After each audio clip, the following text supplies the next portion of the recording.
Sir. Copy to all. Copy to all. सुप्रभात sir. शुरू कर दे। बिल्कुल sir. Sir. Good morning sir. Good morning, sir. Very good morning to all of you. Very good morning to all of you. अब हम शुरू करते हैं। सबसे पहले मैं आप सभी का sir good morning and please start please. Yes, thank you. So first I start. Say good morning and all. Everything is okay now. आप सभी का स्वागत है। मेरी शुभकामनाएं। मैं जनरली कहा करता हूं कि इस टॉर्चर सेशन में आपका स्वागत है। टॉर्चर सेशन में इसलिए कहा करता हूं कि कॉलेज और यूनिवर्सिटी टीचर्स को जब 4, 5, 6 साल काफी लंबा साल बीत जाता है कक्षा में इधर बैठे हुए, तो दूसरी ओर खड़ा होकर सुनना थोड़ा सा परेशानी वाला होता है। एक बात हम 2-3 बातें तय कर लें। समय कम है क्योंकि बातचीत थोड़ी ज्यादा है। पहली बात जो मुझे बताया गया है कि यदि मैं हिंदी में बात करूं और technical terms and quotations English में दूं तो will that be okay for you? Good morning, sir. Very good morning. Yes, sir. There's someone who just Sir. cannot Good morning, Hindi in between. कोई नहीं है, इसका मतलब I will be speaking in English, kind of a mixed language, and speaking in Hindi and No, kind of a mixed I language. Okay, sir. Sir, both. I'll be speaking in English. Okay. Sir, I speak in Hindi. Fine, madam Hindi ही रहेगा, हिंदी ही रहेगा। अभी तो अंग्रेजी में बताया आपने। अच्छा, नहीं मैंने इसलिए बताया कि कोई अंग्रेजी व्यक्ति हो जो हिंदी ना सुन पाए उसके नहीं, लिए मैडम ने अंग्रेजी में कहा कि आई स्पीक इन हिंदी।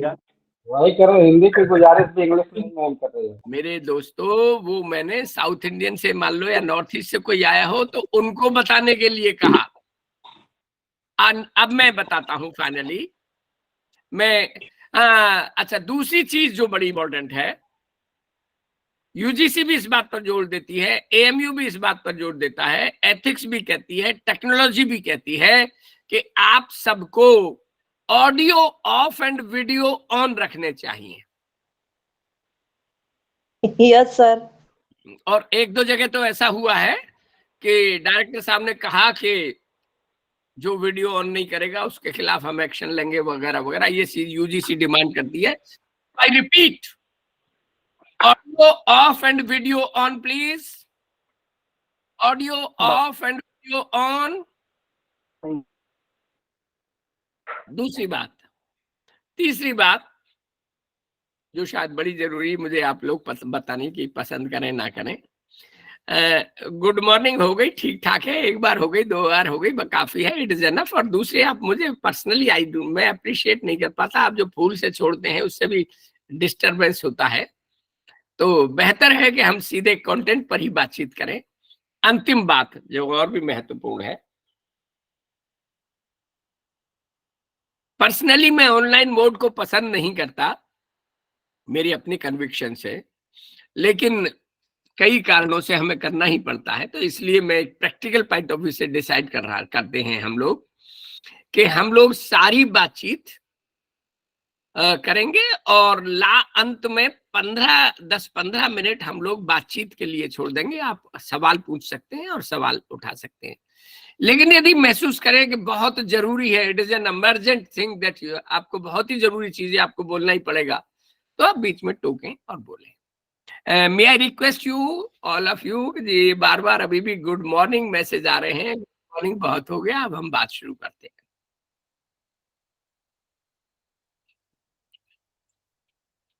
जो टॉपिक मुझे दिया गया है वो है lessons Indian higher education can take from foreign countries. भारतीय उच्च शिक्षा जो पाठ विदेशों से ले सकती है उसके बारे में। मैंने अपनी बातचीत को 3 हिस्सों में या 4 हिस्सों में बांटा है। पहले हिस्से में तो मैं जो भारत का पुराना प्राचीन गौरव था शिक्षा का, उसकी थोड़ी सी बात करूंगा। उसके बाद मैं थोड़े से कमेंट करूंगा जो प्रेजेंट इंडियन एजुकेशन सिस्टम के बारे में। तीसरे लेवल पर दुनिया के देशों का विभाजन किस प्रकार है, कैसे है, क्या ग्रुप है। और फिर चौथे लेवल पर फिर मैं बात करूंगा मेरे सोर्सेस क्या हैं, कहां से मैंने ये बात ली है, कहां से जानकारी ली है। और अंत में फिर हम इन सब की जो फॉरेन कंट्रीज का जो हमें लेसन्स मिल रहे हैं, कहां से क्या हम चीज ले सकते हैं, कहां का क्या अच्छी है, कहां क्या खराब है, इन सब की बात करेंगे हम। So the stage is set. अब स्टेज सेट हो गई, हम बात करते हैं। दोस्तों, लखनऊ विश्वविद्यालय में एक अध्यापक हुए थे प्रोफेसर राधा कुमुद मुखर्जी। बहुत ज्ञानवान प्रोफेसर थे। उनकी बहुत मोटी, विश्व की सबसे शानदार किताब है ancient Indian education. Ancient Indian education में उन्होंने बहुत डिटेल्ड में पुराना गुरुकुल एजुकेशन सिस्टम और इन सब की बात की है। मैं केवल लंबा नहीं कहूंगा, उस पर मेरा लेक्चर नहीं है। उससे मैं केवल 4-5 सिग्निफिकेंट फीचर्स जो मैंने उठाए हैं गुरुकुल सिस्टम से, वो आपके साथ शेयर करना चाहूंगा। प्राचीन भारतीय शिक्षा प्रणाली में, गुरुकुल प्रणाली में एक समय पर 5 महाआचार्य थे। अब महाआचार्य की परिभाषा बड़ी विचित्र है। आज यदि आप पाएंगे दुनिया का एक भी विश्वविद्यालय उस परिभाषा के अनुरूप नहीं आ पाता। एक महाआचार्य उसको कहा जाता था जिसके गुरुकुल में 10,000 छात्रों को 12 साल तक बोर्डिंग, लॉजिंग एंड एजुकेशन, रहना, खाना और शिक्षा देने की व्यवस्था थी। आज दुनिया की बेस्ट ऑफ यूनिवर्सिटीज ले लीजिए, ऑक्सफोर्ड ले लीजिए, कैम्ब्रिज ले लीजिए, येल्स ले लीजिए, बोस्टन ले लीजिए, हार्वर्ड ले लीजिए, किसी में भी इतनी ताकत नहीं है कि 10,000 छात्रों को 12 साल तक रख सके, खिला सके और पढ़ा सके। Not a single university all over the world has got this capability. एक खास बात, ये महाआचार्य साल में एक बार मिलते थे। इनकी एक बैठक होती थी जो महीने भर चलती थी, और उस बैठक में 2 काम होते थे। 2 खास बात थी। पहली ये कि अपने देश और समाज और दुनिया में उनके आसपास जो कुछ भी हो रहा होता था, घटित हो रहा होता था, पॉलिटिक्स की दृष्टि से, इकोनॉमिक्स की दृष्टि से, सोशियोलॉजी की दृष्टि से, किसानों की दृष्टि से, समाज की दृष्टि से, विभिन्न सभी अंग दृष्टि से उस पर चिंतन मनन करते थे ये लोग। एक बात। दूसरी जो बड़ी खास बात थी कि दुनिया का कोई भी व्यक्ति इसमें आ सकता था और इन महाआचार्यों से सवाल पूछ सकता था। He could have come and ask questions to these people. दूसरी जो बड़ी इंपॉर्टेंट खास बात है गुरुकुल सिस्टम के बारे में, हम और आप ये लोग समझते हैं और हम लोगों को जनरली हम लोगों को ये बताया जाता है, मतलब हम लोगों का ये इंप्रेशन है कि gurukul system was a school education system. No, that is absolutely wrong. बिल्कुल गलत है। गुरुकुल सिस्टम एक इंटीग्रेटेड, एकीकृत शिक्षा व्यवस्था थी जिसमें प्राइमरी एजुकेशन भी समाहित थी, सेकेंडरी एजुकेशन भी समाहित थी, और टर्शरी या कहना चाहिए कि हायर एजुकेशन भी समाहित थी। All were kept in one. It was a complete system of education. 12 साल के बच्चे को दाखिल किया जाता था, मिनिमम 12 साल की शिक्षा होती थी। और इस बात का प्रूफ ये है कि जो विषय पढ़ाए जाते थे, कम से कम 18 विषय मिले हैं जो पढ़ाए जाते थे, और ज्यादा से ज्यादा 27 विषय भी पढ़ाए जाते थे। वेद, वेदांग, कल्प, छंद, निरुक्त, व्याकरण, मृग विद्या, सर्प विद्या, चर्म विद्या, विधि शास्त्र, चिकित्सा शास्त्र और पता नहीं क्या क्या। ये तो मैंने कुछ ही नाम दिए हैं। और ये विषय पहले दिन से लेकर और आखिरी दिन तक पढ़ाए जाते थे। वो एक अलग सवाल है कि मेथोडोलॉजी कैसे क्या थी या कैसे, मैं इन सब डिटेल्स में नहीं जाऊंगा। तो इस दृष्टि से जो ये गुरुकुल सिस्टम था एक कंप्लीट इंटीग्रेटेड सिस्टम था। एक और खास बात, उपनिषदों की शिक्षा प्रणाली और जगह गूगल में आप देखेंगे मिल जाएंगे, ज्यादातर गुरुकुल 12 साल की शिक्षा देते थे। कुछ गुरुकुल ऐसे थे जो 24 साल की शिक्षा देते थे, कुछ गुरुकुल ऐसे थे जो 36 साल की शिक्षा देते थे, और कुछ गुरुकुल ऐसे थे जो 48 साल की शिक्षा देते थे। और एंशिएंट एजुकेशन के जो हमारे एक्सपर्ट हैं, मेरे मित्र हैं यहाँ लखनऊ यूनिवर्सिटी में प्रोफेसर, वो मुझे बताते हैं कि कुछ ऐसे लोग होते थे जो कहते थे कि मैं सारे जीवन पढ़ूंगा ही, मैं गुरुकुल में ही जीवन बिताऊंगा, यहीं पढ़ूंगा। तो लाइफ लॉन्ग एजुकेशन उनके लिए होती थी। एक और खास बात, सारे गुरुकुल कस्बे, शहर और गांवों से दूर अरण्यक संस्कृति में रहते थे, जंगल में रहते थे। एक और बड़ी खास बात जो आज भी सारी इंडिया की यूनिवर्सिटी ज्यादातर ऑबे कर रही हैं उस फीचर को, वो आज भी फीचर गुरुकुल सिस्टम से लिया गया है। बड़ा इंटरेस्टिंग फीचर है। चाहे एएमयू हो या इलाहाबाद यूनिवर्सिटी हो या दिल्ली यूनिवर्सिटी हो या जेएनयू हो या जामिया हो या आगरा हो या बड़ौदा हो या इंदौर हो या चेन्नई हो, सभी यूनिवर्सिटीज में वाइस चांसलर के रेसिडेंस की ठीक बगल में, जी बीएचयू भी, मीनू जी, ठीक बगल में गेस्ट हाउस होता था। गुरुकुल में बाकायदा राजा आर.के. मुखर्जी जी ने नक्शा दिया है, जहां वाइस चांसलर रेसिडेंस था, एक और तो गेस्ट हाउस होगा और दूसरी ओर रुग्णालय, हॉस्पिटल होता था। और उसके बाद स्टूडेंट्स के और टीचर्स के मिक्स्ड रेसिडेंसेस रहते थे। टीचर्स का रेसिडेंस अलग नहीं होते थे, थोड़ा सा हॉस्टल है, उसके बीच में फिर टीचर, फिर थोड़ा सा बच्चे, फिर टीचर, फिर बच्चे, फिर टीचर, मतलब मिक्स्ड पॉपुलेशन में रहते थे। ये बड़ी खास मतलब इंटरेस्टिंग बातें हैं गुरुकुल सिस्टम की। और इसी के बाद में फिर जल्दी से कहूं, मैं एक बात कहूंगा सिर्फ लास्ट। यूएन ने 1987 में एक कमेटी बनाई, ब्रिटलैंड कमेटी। ब्रिटलैंड कमेटी बाय यूएनओ, आप गूगल में डालिएगा मिल जाएगी।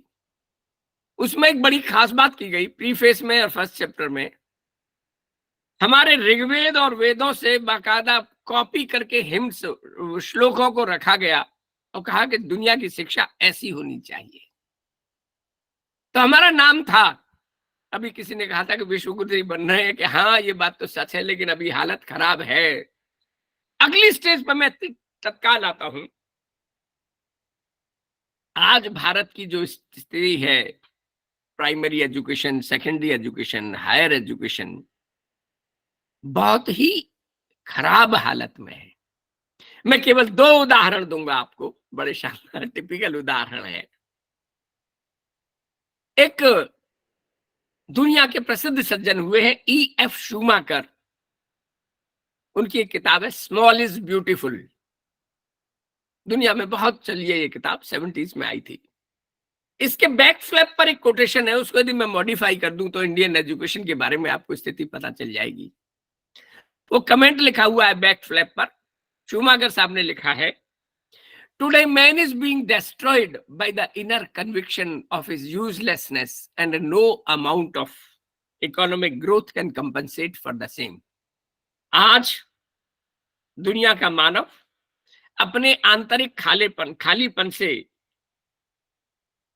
और कि मेरा कोई उपयोग नहीं है, इस सोच से इतना ज्यादा नष्ट हो गया है कि उसको किसी भी प्रकार का आर्थिक विकास भरपाई नहीं कर सकता। No amount of economic growth can compensate for this. इसी को मैंने थोड़ा सा बदला है कोटेशन को। यदि मैं कहूं today Indian education, in particular higher education, is being destroyed by the inner conviction of its uselessness and no amount of inputs can compensate for the same। आज भारतीय व्यवस्था, शिक्षा व्यवस्था और विशेष रूप से उच्च शिक्षा व्यवस्था अपने आंतरिक खालीपन या बेकारपन से इतने ज्यादा नष्ट हो रही है कि उसमें कितनी भी किसी भी तौर तरीके से कितनी भी इनपुट्स दे लें उसकी भरपाई नहीं की जा सकती। मैं एक उदाहरण और दूंगा। मध्य प्रदेश में आप गूगल में डालने मिलेगा, HSTP Hoshangabad science teaching project चला था, 20-25 साल चला। बहुत शानदार प्रोजेक्ट था, दुनिया का शानदार प्रोजेक्ट था। करके सीखो कि स्कूल में 6वीं 7वीं 8वीं में प्रयोग किया गया था। इस प्रयोग की जब शुरुआत की गई तो इसको जो शुरू करने वाले लोग थे वो एक BD Sharma ji chief secretary थे एजुकेशन के, उनके पास गए, उनसे बात करी और उन्होंने 2 घंटे तक 1.5-2 घंटे तक बातचीत की कि हाँ ठीक है हम राजी हैं और कल आ जाना। क्या साहब हमें स्कूल दे दो, हम अपनी तरीके से पढ़ाएंगे, हमारी किताबें होंगी, हमारा सब कुछ होगा, टीचर आपके होंगे, सिस्टम आपका होगा, बच्चे आपके होंगे। उनका हाँ ठीक है। यही चीज वो बंबई में कर चुके थे 3 साल तक, लेकिन जब 8वीं में इम्तिहान की बात आई तो बंबई के कमिश्नर ने मना कर दिया था कि we will not allow to you to give this freedom. तो अगले दिन जब MOU साइन हो गया तो उन्होंने डरते डरते पूछा कि शर्मा जी एक चीज ये बताइए, हम बंबई में फेल हो गए, 3 साल लगे हमें, 3 साल में भी नहीं समझा पाए हम उन्हें, आप 2 घंटे में ही कैसे राजी हो गए? दस्तावेजों में दर्ज है, उन्होंने जो दर्ज है, ये जो उन्होंने उदाहरण दिया, इट वाज वंडरफुल आर्गुमेंट। उन्होंने कहा कि मध्य प्रदेश की शिक्षा व्यवस्था इतनी ज्यादा बर्बाद हो गई है कि आप इसको और ज्यादा बर्बाद नहीं कर सकते। जो हमारे साथी विश्वगुरु की बात कर रहे थे, मैं माफी चाहते हुए थोड़ा सा व्यंग्य सा करूंगा। भारतीय शिक्षा व्यवस्था आज की स्थितियों में इतनी ज्यादा बर्बाद हो गई थी, इतनी ज्यादा बर्बाद हो गई थी या हो गई है कि इसको और ज्यादा बर्बाद नहीं किया जा सकता। मैं जिसमें कहता जाता ना, हरि अनंत हरि कथा अनंता, जितना जो बोला जाए कम है। मैं कल ही बिहार के सिवान में होकर आया हूं, ना कहूं तो अच्छा है, जितना कम कहूं अच्छा है। खैर, मैं अब अगली बात पर आता हूं। दुनिया से हमारा क्या मतलब है, फॉरेन कंट्रीज से हमारा क्या मतलब है? बहुत बढ़िया, एग्रीकल्चर यूनिवर्सिटीज इन इंडिया, सर्वाट अबाउट एग्रीकल्चर। मैं केवल एक ही कमेंट करूंगा कि Indian foreign universities, Indian agricultural universities ने जो अपना आइडियल माना, वो साइंस, टेक्नोलॉजी, इंडस्ट्री और फॉरेन कंट्रीज को आदर्श माना। ये बड़ा लंबा विषय है, मैं इस पर भी फिलहाल नहीं कहूंगा का। और उन्होंने इंडियन कॉन्टेक्स्ट में इवॉल्व होना इंडियन एग्रीकल्चर यूनिवर्सिटीज ने आज तक नहीं सीखा है। ये बड़ा गहरा मतलब है, मैं बहुत बड़ा आक्षेप लगा रहा हूं, मैं इस पर बात नहीं करूंगा अभी फिलहाल, बाद में हम बात करेंगे। हम पहले देशों का वर्गीकरण देख लें। मैं लगे हाथ, may I request all of you ji. हाँ जी, किसी ने हाथ खड़ा किया है, कुछ कहना चाहते हैं क्या? गणेश बाबू शर्मा जी, कुछ कहना चाहते हैं आप? नहीं नहीं, गलती से हाथ खड़ा हो गया, किसी और ने भी हाथ खड़ा किया था अभी। चलिए ठीक है। सारी दुनिया में दोस्तों 200 से भी ज्यादा देश हैं, यदि मैं गलत नहीं तो 193 या 195 UN से जुड़े हुए हैं। इन देशों का मोटा वर्गीकरण ये है कि कुछ अमीर देश हैं, कुछ गरीब देश हैं, कुछ बड़े देश हैं, कुछ छोटे देश हैं, कुछ सबसे ज्यादा पॉपुलेटेड देश हैं जनसंख्या वाले, कुछ बहुत कम जनसंख्या वाले देश हैं। लेकिन टेक्निकली मोटे तौर पर जो पिछले 20-30-50 साल में इन देशों को डिवाइड किया गया है, एक डिवीजन है, कई तरह का डिवीजन किया गया है। एक डिवीजन है first world, second world and the third world. First world capitalist countries, second world communist countries और थर्ड वर्ल्ड जो बाकी बचे हुए। एक और क्लासिफिकेशन किया गया, developed countries, undeveloped countries and developing countries. Developed, undeveloped and developing, विकसित, अविकसित और विकासशील। फिर लोगों ने कहा कि अविकसित कहना गलत बात है, इसलिए हमें कहना चाहिए कि developed Nations and developing Nations. विकसित देश और विकासशील देश। कुछ और कई तरह के क्लासिफिकेशन आए, जैसे सार्क कंट्रीज, लोगों ने अपने अपनी यूनियन सी बना ली, NATO countries, Quad countries, BRIC countries, आप सब जानते हैं, गूगल में सबको लिया भी जा सकता है, यूरोपियन यूनियन, G5, G20, इस तरह से अलग तरह के। कुछ लोगों ने एक और डिवीजन किया। चाइना बोला एक समय पर कि दुनिया के देशों का जो डिवीजन है वो इस आधार पर होना चाहिए कि पर कैलोरी कंजम्पशन कितना है। हाँ, G4, G5, G20 तक बात है। चाइना बोला कि पर कैलोरी कंजम्पशन कितना कर रहे हैं, इस आधार पर आप दुनिया के देशों का वर्गीकरण कीजिए, हमारा कैलोरी कंजम्पशन बहुत अच्छा है। फिर कुछ लोगों ने कहा कि नहीं, भूटान ने इस बारे में आवाज उठाई कि पर पर्सन हैप्पीनेस इंडेक्स क्या है आपका, आप कितने सुखी हैं, इस बात पर जोर दीजिए। मैं इसकी बात बाद में भी करूंगा। भूटान दुनिया का उस रेयर कंट्रीज में से है जो गरीब भी है, और 2012 के आसपास इसको सेकंड हैप्पीनेस इंडेक्स इसका पाया गया था। It was one of the happiest countries. मैं इसकी बाद में भी बात करूंगा डिटेल में। एक और हवाला मैं देना चाहूंगा। 5-6 साल पहले एक किताब आई है, फैक्टफुलनेस, रोलिंग हंस की। रोलिंग हंस बड़ी इंटरेस्टिंग किताब है। बहू ने किताब लिखी है। ससुर साहब के निर्देशन में बहू काम कर रही थी। ससुर साहब को कैंसर हो गया। उन्होंने कहा बहू से कि बेटी तू अपने नाम से किताब लिखना। उनका नहीं, मैं आपके नाम से ही लिखूंगी। तो उन्होंने पहला ऑथर अपने पिताजी को बनाया, दूसरा ऑथर अपने पति को बनाया, और खुद बाद में तीसरी लिखी। किताब बहू ने ही लिखी है, फैक्टफुलनेस। इस किताब में एक नई तरह का क्लासिफिकेशन दिया गया। उन्होंने कहा दुनिया के 2 कंट्रीज को एक्स एक्सिस और वाई एक्सिस पर डिवाइड करो, सभी कंट्रीज को, दुनिया के सभी कंट्रीज को। पर कैपिटा इनकम कितनी है ये एक्स एक्सिस रखो, और पर कंट्री एज कितनी है, average age of the person, आदमियों व्यक्तियों की औसत आयु कितनी है, ये 2 इंडेक्स बनाइए। बनाई गई। हम और आप ज्यादातर ये समझते हैं कि जी जो इसमें यदि टॉप पर दिया जाए तो वो कंट्री आएंगे जो हाईएस्ट इनकम है और हाईएस्ट एज है जिन कंट्रीज की, और लोवेस्ट में वो आएंगे जिनकी लोवेस्ट एज है, सबसे कम एज है और सबसे कम इनकम है। तो अक्सर हम सोचते हैं कि ऊपर तो अमेरिका आएगा, जापान आएगा, ब्रिटेन आएगा, फ्रांस आएगा। ऐसा नहीं है। उसने रोलिंग हंस ने बड़ी जो टिपिकल चीज हमें दुनिया की नजरें खोली। पहला अमेरिका का 10वां नंबर था शायद, पहला नंबर सिंगापुर का था, दूसरा नंबर तीसरा जो स्कैंडिनेवियन कंट्रीज का था। तो मैं यहाँ दोस्तों 5 कंट्रीज का नाम जरूर बताना चाहूंगा आपको, 5 या 6 कंट्रीज का, जिन्होंने सारी दुनिया में कई मायनों में तहलका मचाया है। पहला कहलाते हैं 3 countries Scandinavian countries, Sweden, Denmark, Norway.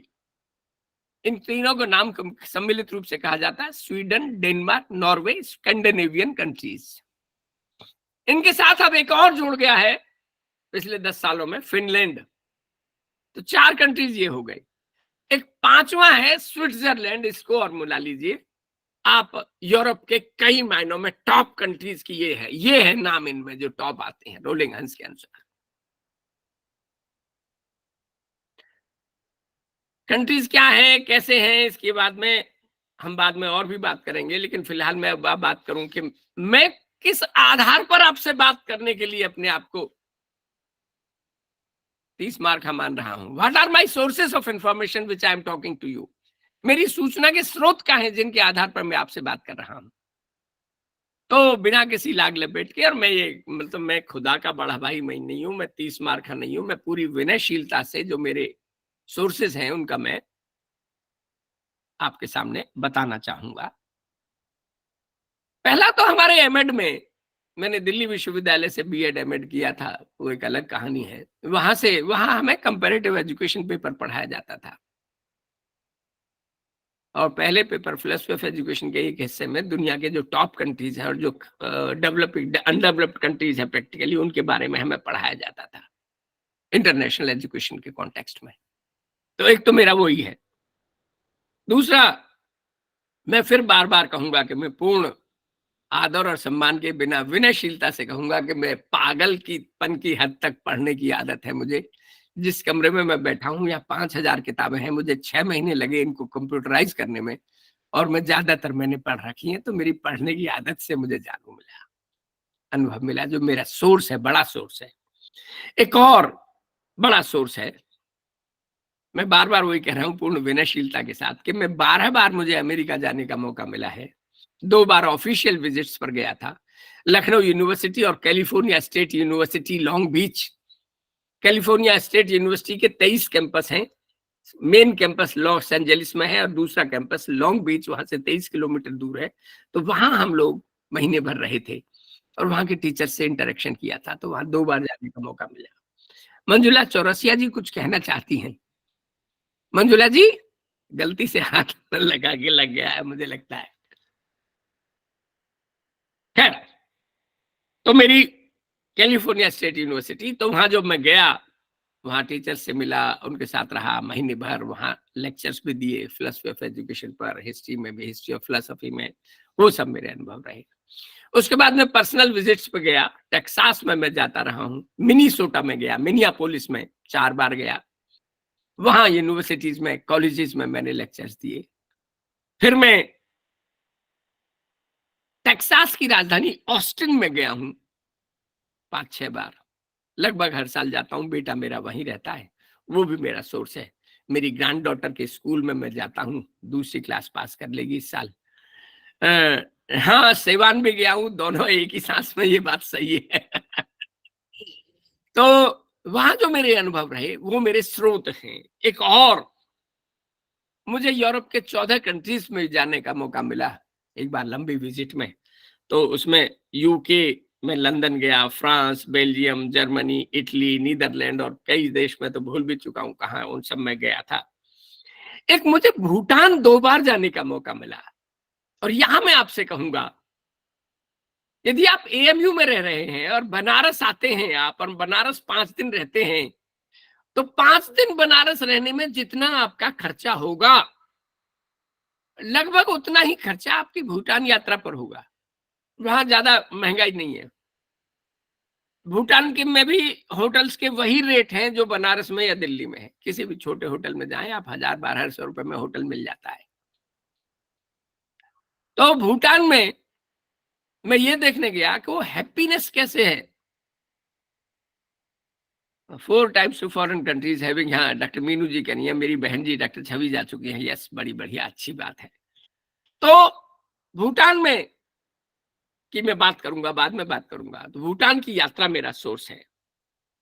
एक मैं नाम लेना चाहूंगा, टेक्सास यूनिवर्सिटी में जब मैं लेक्चर देने जाता था, तो वहां मेरी दोस्ती हुई प्रोफेसर स्टीफन फिलिप्स से। अब वो 75 साल से भी ऊपर के हैं, मैं इसका फिर बाद में वर्णन करूंगा। प्रोफेसर स्टीफन फिलिप्स फिलोसफी के टीचर हैं। उन्होंने मुझे इनवाइट किया था सांख्य फिलोसफी पर लेक्चर देने के लिए, वो अनुभव मैं बाद में बात करूंगा। प्रोफेसर स्टीफन फिलिप्स के द्वारा मैंने जो जाना। इसके बाद एक मेरे और दोस्त बने हैं, प्रोफेसर मैथ्यू स्वार्डलॉफ, जो एडजंक्ट प्रोफेसर हैं डेनबरी यूनिवर्सिटी में, प्लस साथ ही परमानेंट नौकरी उनकी डायरेक्टर स्कूल एजुकेशन पर है। उनके घर में मैं 5 दिन रहा, उनके साथ उनके स्कूलों में गया मैं, 8-9 स्कूलों में। और वहां जो मैंने देखा, न्यूयॉर्क में दशरथ जी भी गए हैं, बढ़िया। वहां ठीक इसी तरह से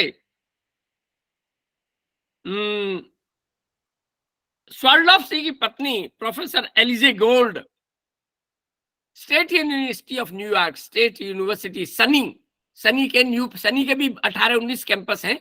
उनके न्यूयॉर्क जो उसका जो कैंपस है, उनका जो न्यू पार्ट्स में, उस कैंपस में मैं गया, वहां लेक्चर दिया, वहां से बात हुई। वहीं प्रोफेसर गावरी परमेश्वरन, इनका भी मैं जिक्र करूंगा, वो प्रोफेसर हेड एजुकेशन थी, उनके साथ भी अभी भी वहीं प्रोफेसर हेड हैं, उनके साथ मेरी बातचीत हुई। ये सारे मेरे सोर्सेज हैं, इनसे मैं बात करूंगा। अच्छा, मैं एक मोटा वर्गीकरण और बता दूं और उसके बाद फिर मैं बात शुरू करता हूं। दोस्तों, अपने यहाँ 5 कॉन्टिनेंट माने जाते हैं। इनमें अफ्रीका का ज्यादातर हिस्सा और थोड़ा सा कुछ और हिस्सा छोड़ दें तो ज्यादातर स्थितियों में जो सामाजिक संस्कृति है, मैं कहूँ Australia, New Zealand, West Indies, Europe, Britain इसी में आ गया, नॉर्थ अमेरिका और ज्यादातर साउथ अमेरिका में एक टिपिकल कल्चर है। और उस कल्चर की मैं बात आपसे करना चाहूंगा जिसका कि शिक्षा पर बहुत सीधा प्रभाव पड़ता है। उच्च शिक्षा पर, शिक्षा और उच्च शिक्षा पर बहुत ज्यादा सीधा प्रभाव पड़ता है। उस संस्कृति बड़ी अजीब सी संस्कृति है। मैं एक बार बात कहना चाहूंगा, पहली बार कह रहा हूं और बार बार इस बात को रिपीट करना चाहूंगा, सब कुछ विदेशों का अच्छा नहीं है, लेकिन सब कुछ विदेशों का खराब भी नहीं है। विदेशों में ये सोचे हर चीज को हम सोचेंगे हर चीज अच्छी है हम अपना ले, नहीं, ऐसा नहीं है। लेकिन किन चीजों में, किन्हीं मायनों में उनके कई पक्ष हमें जो अनुकरणीय है, मैं उन्हीं पक्षों की ज्यादातर बात करूंगा। वहां जो कल्चर है रहने का, ज्यादातर लड़का या लड़की, स्कूल एजुकेशन फ्री है, 6 साल की उम्र में बच्चे को दाखिल किया जाता है, 12 साल की शिक्षा 18 साल की उम्र में कंप्लीट कर लेता है और 18 साल की उम्र तक बच्चा माँ बाप के यहां रहता है। 18 साल के बाद लड़का या लड़की दोनों ये मानकर चलते हैं कि अब मैं अपने माँ बाप के साथ नहीं रहूंगा, नहीं रहूंगी। इसके अच्छे पक्ष भी हैं, बुरे पक्ष भी हैं। जब पहली बार मैं अपने उससे स्टेट यूनिवर्सिटी लॉन्गबीच में प्रोफेसर से मिलने गया, उनका प्रोफेसर का एक बेटा डिनर पर 12वीं कक्षा में था। वो बच्चा कहता है आई will B A free bird next year, I will B A free bird, मैं स्वतंत्र पक्षी बन जाऊंगा अगले साल और मैं माँ बाप छोड़ दूंगा, मेरे पास बंदिशें खत्म हो जाएंगी, मेरे पास कंट्रोल खत्म हो जाएगा और मैं अपने आप अपनी जिंदगी जीना शुरू करूंगा। इसका सीधा मतलब यह है कि 18 साल की उम्र में 12वीं पास करने के बाद लड़का या लड़की जब घर से बाहर जाएगा तो उसके सामने 3 बड़ी समस्याएं आती हैं। मैं खाऊंगा कहां से? मुझे खाने को चाहिए, खाने के लिए पैसा चाहिए, पैसे के लिए नौकरी चाहिए। So I have to search for a job, मुझे एक नौकरी लेनी पड़ेगी और रहने के लिए भी जगह चाहिए मुझे।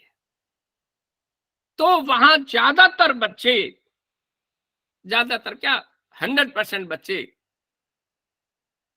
100 ना कहें, ज्यादातर बच्चे 12वीं कक्षा के पास करने के बाद 18 साल की उम्र में घर से बाहर निकल जाते हैं और अपने लिए नौकरी ढूंढते हैं, रहते हैं अलग और वहीं खाना वगैरह की, कपड़े की सब व्यवस्था खुद करते हैं। मैं ऐसे दसियों कपल्स से मिला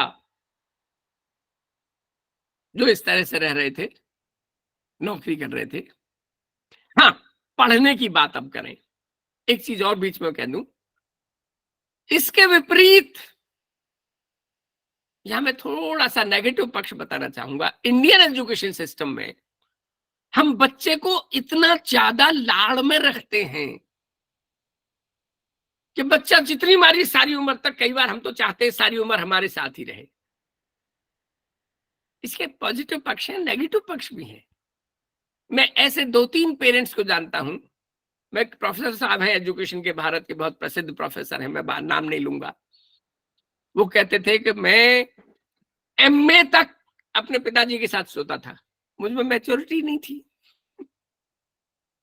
एक और खास बात, हम पेरेंट्स ज्यादातर तू कुछ नहीं कर रहा, बीए कर ले, बीएससी कर ले, बीकॉम कर ले, अच्छा कोई बात नहीं, अभी कुछ नहीं और कुछ नहीं, हाँ हिलने पर नहीं लगा, काम पर नहीं लगा, इधर उधर नहीं लगा, कोई बात नहीं, एमए एमएससी एमकॉम कर ले, अभी कुछ तेरी व्यवस्था नहीं हुई है, पीएचडी कर ले, और कुछ व्यवस्था नहीं है, दूसरी एमए एमएससी कर ले।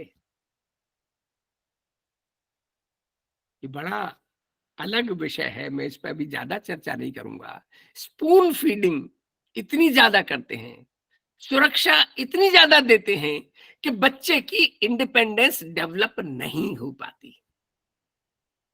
ये पक्ष हमें सोचना होगा। और विदेशियों की ये बात बड़ी अच्छी है। भैया फूल से कुछ ज्यादा ही झड़ रहे हैं दोस्तों, मे आई रिक्वेस्ट, मैं कर सकता हूं कि आप कृपया फूल झाड़ने बंद करें। वहां बच्चे के सामने ये है कि मुझे अपनी जिंदगी जीना है, आत्मनिर्भर होना है, जिंदगी अब मेरी है, मुझे अपने अनुसार जिंदगी का जीने का मौका मिलना चाहिए, और वो मौका मिलता है।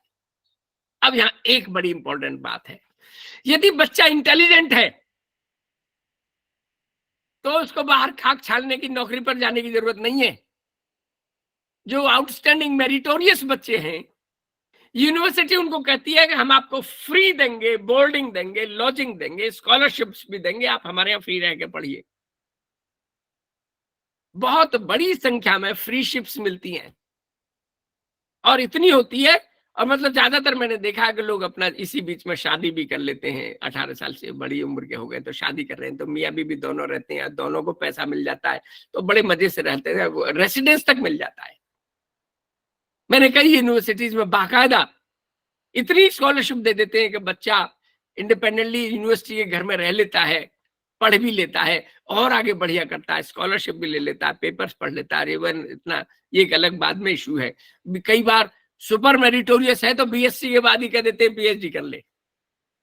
वहां इतना सिस्टम में ओपननेस है, उसकी अब हम बाद में बात करेंगे। फिलहाल अब एक और ऑप्शन है, इतना इंटेलिजेंट नहीं है लेकिन पढ़ना चाहता है, तो बैंक लोन दे देगा, बैंक से लोन ले लीजिए। सख्त शर्तें हैं, आपको इतने साल बाद, आपको जब सही नौकरी लगेगी पे करना पड़ेगा। एक और ऑप्शन है, माँ बाप अपने बच्चे को कर्ज दे देते हैं, बाकायदा स्टैम्प पेपर पर लिखा, मैं तुझे कर्ज देता हूं, तेरे 3 साल 4 साल की बीए की 4 साल होते हैं, ग्रेजुएशन में 4 साल का तुझे देता हूं। वहां का ग्रेजुएशन में एक और बड़ी खास बात है, सारे कंट्रीज में, ब्रिटेन, यूरोप, ऑस्ट्रेलिया, अमेरिका में बीए, बीएससी, बीकॉम नहीं चलता, दे कॉल इट ग्रेजुएशन। वो ग्रेजुएशन बैकलरेट डिग्री कहलाती है उनकी, 4 साल की होती है। उसमें भी एक बड़ी बात है जो मैं आगे और कहूंगा, आप एक विषय संस्कृत ले लीजिए, एक फिजिक्स ले लीजिए, एक मैनेजमेंट का पेपर ले लीजिए, मैनेजमेंट ले लीजिए, आपकी चॉइस है, you are free to choose any paper. America ने इस चीज को सबसे पहले शुरू किया था, और इसको टेक्निकली कहा गया था कैफेटेरिया सिस्टम। जब मैं 1979 में मैंने दिल्ली विश्वविद्यालय से एमफिल किया, तब हमारे टीचर ने बताया था कि अमेरिका में कैफेटेरिया सिस्टम चल रहा है। कैफेटेरिया का मतलब आप कैफे हाउस में जाओ, आपको जो जो चीजें पसंद है खाने की ले लो। तो ठीक इसी, आप यूनिवर्सिटी में जाओ, आपको जो जो चीजें पसंद है, जो जो विषय पसंद है, वो आप ले लो। हमारे इंडिया में भी ये सिस्टम था। यदि आपने कभी विवेकानंद जी के जीवनी के बारे में पढ़ा हो, तो कलकत्ता यूनिवर्सिटी से उनके सब्जेक्ट थे फिलॉसफी और फिजिक्स। हमारे यहाँ भी ओपननेस थी, खैर ये अलग बात है। तो माँ बाप लोन दे देते हैं। एक और सोर्स है कि मत मान लो आपके पास तो नहीं है, आप इस आना चाहते हैं, यूनिवर्सिटी में दाखिला ले लीजिए, और यूनिवर्सिटी में आप पार्ट टाइम नौकरी करिए। यूनिवर्सिटी में हर साल हजारों नौकरियां पार्ट टाइम निकलती हैं, लाइब्रेरी में, रिसेप्शन में, सिक्योरिटी में, साइकिल स्टैंड पर, कार स्टैंड, मोटर स्टैंड पर, डिपार्टमेंट में, एडमिनिस्ट्रेशन में, कैंटीन में, एडमिनिस्ट्रेटिव ऑफिस में, कहीं भी आप पार्ट टाइम नौकरी कीजिए और साथ में पढ़िए। और इसी वजह, एक और खास बात है, इन सब का कारण क्या है? इन सब के कारण में एक जो मूल बात है, चाहे अमेरिका हो या ब्रिटेन हो या फ्रांस हो या जर्मनी हो या ऑस्ट्रेलिया हो, फीस बहुत ज्यादा है, बहुत ज्यादा फीस है। यदि मैं गलत नहीं तो लगभग 16 लाख रुपया पर सेमेस्टर का खर्चा पड़ता है। 4 साल का कोर्स है, 8 सेमेस्टर है, 16 अट्ठे 128, 1,28,00,000 इंडियन करेंसी के आसपास खर्चा। इसीलिए किसी भी बच्चे के लिए संभव ही नहीं है। हाँ, एक और बड़ी खास बात है, यहाँ मैं अमेरिका की बात करूंगा क्योंकि वहां के अनुभव मेरे पास ज्यादा है। वहां के इंडियन पेरेंट्स जो हैं, वहां जो इंडियंस रहते हैं, बहुत रिच कम्युनिटी है इंडिया की, वहां कोई इंडियन वहां भीख नहीं मांगता। तो इंडियंस अपने बच्चों को सपोर्ट करते हैं, अपनी सेविंग्स बच्चों की शिक्षा के लिए सपोर्ट करते हैं, इसलिए बहुत बड़ी संख्या में वो बीए, एमए, पीएचडी इन सब तक अपना वो बैकलरेट और मास्टर्स डिग्री के लिए सपोर्ट करते हैं पेरेंट्स। ये भी एक खास बात है। एक और खास बात है, मैं 2-3 यूनिवर्सिटीज पर गया, दोनों तीनों यूनिवर्सिटीज में मैंने देखा क्लासेस सुबह 7 बजे चालू होती है, रात के 10 बजे तक चलती हैं। मोटे तौर पर वही पेपर 3 बार पढ़ाया जाता है। 7 से 11 चलता है, 12 से 5 और 5 से 10। वही पेपर बीए, मान लो बीए में इंडियन साइंस में कर रहा हूं, फिजिक्स का पेपर है, बीएससी फर्स्ट ईयर फिजिक्स का पेपर है, वो सुबह भी पढ़ाया जाएगा, दोपहर को भी पढ़ाया जाएगा, शाम को भी पढ़ाया जाएगा। क्यों? आपकी चॉइस है। आप सुबह नौकरी कर रहे हैं तो शाम को अटेंड कर लो, शाम को नौकरी कर रहे हैं तो सुबह अटेंड कर लो, और यदि किसी और समय में कर रहे हैं आप दोपहर का प्रोग्राम अटेंड कर लो। अटेंडेंस आपकी लग जाएगी, आपकी डिग्री पे हो सकता है वो आपको अटेंडेंस लिख भी दे। इतना ही नहीं, कुछ पेपर्स को वो कहते हैं कि आप टर्म पेपर लिख दो, इम्तिहान में देने की जरूरत नहीं है। You right a term paper, उस पर पूरा एस्से लिख दो, आप 50 पेज 80 पेज का एस्से लिख दो, वो आपका पूरा पेपर मान लेंगे इस सेमेस्टर का। और बातें अभी हम करेंगे डिटेल में। मतलब merit is the first criteria for admission into university education, especially in America. Merit पहला क्राइटेरिया है। कोई बच्चा रुकना नहीं चाहिए, इंटेलिजेंट है तो ऐसा नहीं है कि आपको शिक्षा से वंचित रखा जाएगा। आप शिक्षा ले सकते हैं। अब मैं ये जो मैंने जनरल बातें की हैं, इसके बाद कुछ स्पेसिफिक कंट्रीज की नहीं, रिजर्वेशन पॉलिसी कहीं नहीं है दुनिया के इन किसी भी देशों में, भूटान से भी ले लीजिए आप, कहीं रिजर्वेशन पॉलिसी नहीं है। No, you will have to go only and only through merit, nothing doing. अब हम एक एक देश की बात करते हैं। दोस्तों, गूगल में यदि आप पढ़ें which education system is the best, आपके सामने उत्तर आता है फिनलैंड। अगला सवाल आप पूछिए, भाई Finland education is the best, तो आपको और इंटरेस्टिंग उत्तर आएगा। और खैर देखिए, बड़ा सवाल पूछ रहे हैं अवनीश जी, मैं माफी चाहते हुए ऐसे सवालों में थोड़ा बचूंगा जाने से, क्योंकि वो कंट्रोवर्शियल सवाल है और आपका अलग हमारे मतांतर हो सकते हैं। देखिए, ऊंच नीच का भेदभाव तो हर जगह है सारी दुनिया में, चाहे अफ्रीका में चले जाए या अमेरिका में चले जाए, फर्क पड़ता है मेंटेलिटी में। और दुनिया इतनी अच्छी नहीं है, सीधी नहीं है इस दृष्टिकोण से, पर कास्ट सिस्टम जैसा हमारे यहां है वैसा नहीं है दुनिया में कहीं भी। हमारे जैसा थोड़ा पाकिस्तान में है, और लंका में भी शायद इतना ज्यादा कास्ट सिस्टम नहीं है। खैर, हम अपने इसकी ओर जाए। फिनलैंड की शिक्षा अच्छी क्यों है, मैं 2-3 बातें बताऊंगा, उसके बाद अगले और प्रमुख कंट्रीज पर चला जाऊंगा। सबसे पहली बात जो फिनलैंड की शिक्षा की बड़ी वो है कि वहां का इकोनॉमिक्स का 70% वो एजुकेशनल टूरिज्म से लेते हैं। बहुत मरियल छोटा सा देश है, कानपुर और लखनऊ मिला दें तो शायद फिनलैंड से बड़े हो जाएंगे।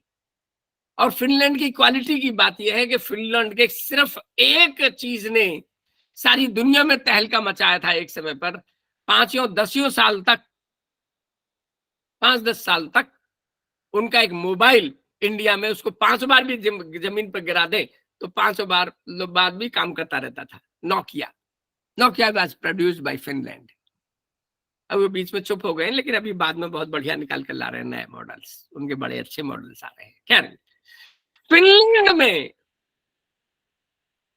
10वीं कक्षा तक कोई पब्लिक एग्जामिनेशन नहीं है। पहला एग्जाम ही 10वीं क्लास का है।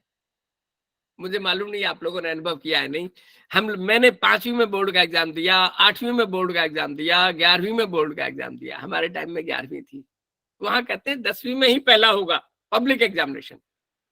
इसका मतलब ये नहीं है कि उससे पहले एग्जामिनेशन नहीं हुआ। बच्चा बड़ी खुश होकर इम्तिहान देता है। वहां मैंने वो वीडियो देखा, oh I am really feeling excited, I will be appearing for my public examination next week. Oh मुझे बड़ा मजा आ रहा है, अगले हफ्ते मैं पब्लिक एग्जामिनेशन में बैठूंगा यार।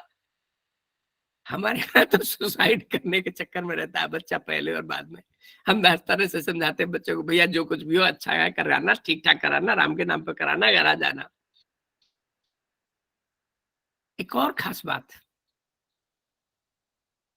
प्री प्राइमरी एजुकेशन में और प्राइमरी में भी पहले कोई पढ़ाई ही नहीं होती, लिखाई नहीं होती।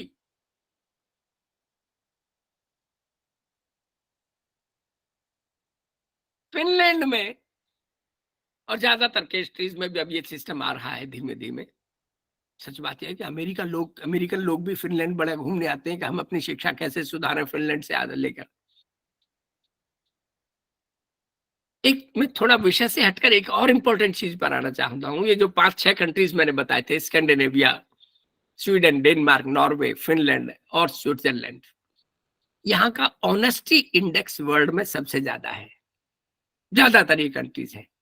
ट्रांसपेरेंसी इंडेक्स सबसे ज्यादा है, ह्यूमन डिग्निटी इंडेक्स सबसे ज्यादा है, हैप्पीनेस इंडेक्स सबसे ज्यादा है, सिक्योरिटी, सुरक्षा की भावना, हर व्यक्ति सुरक्षित महसूस करता है, दिन हो या रात हो।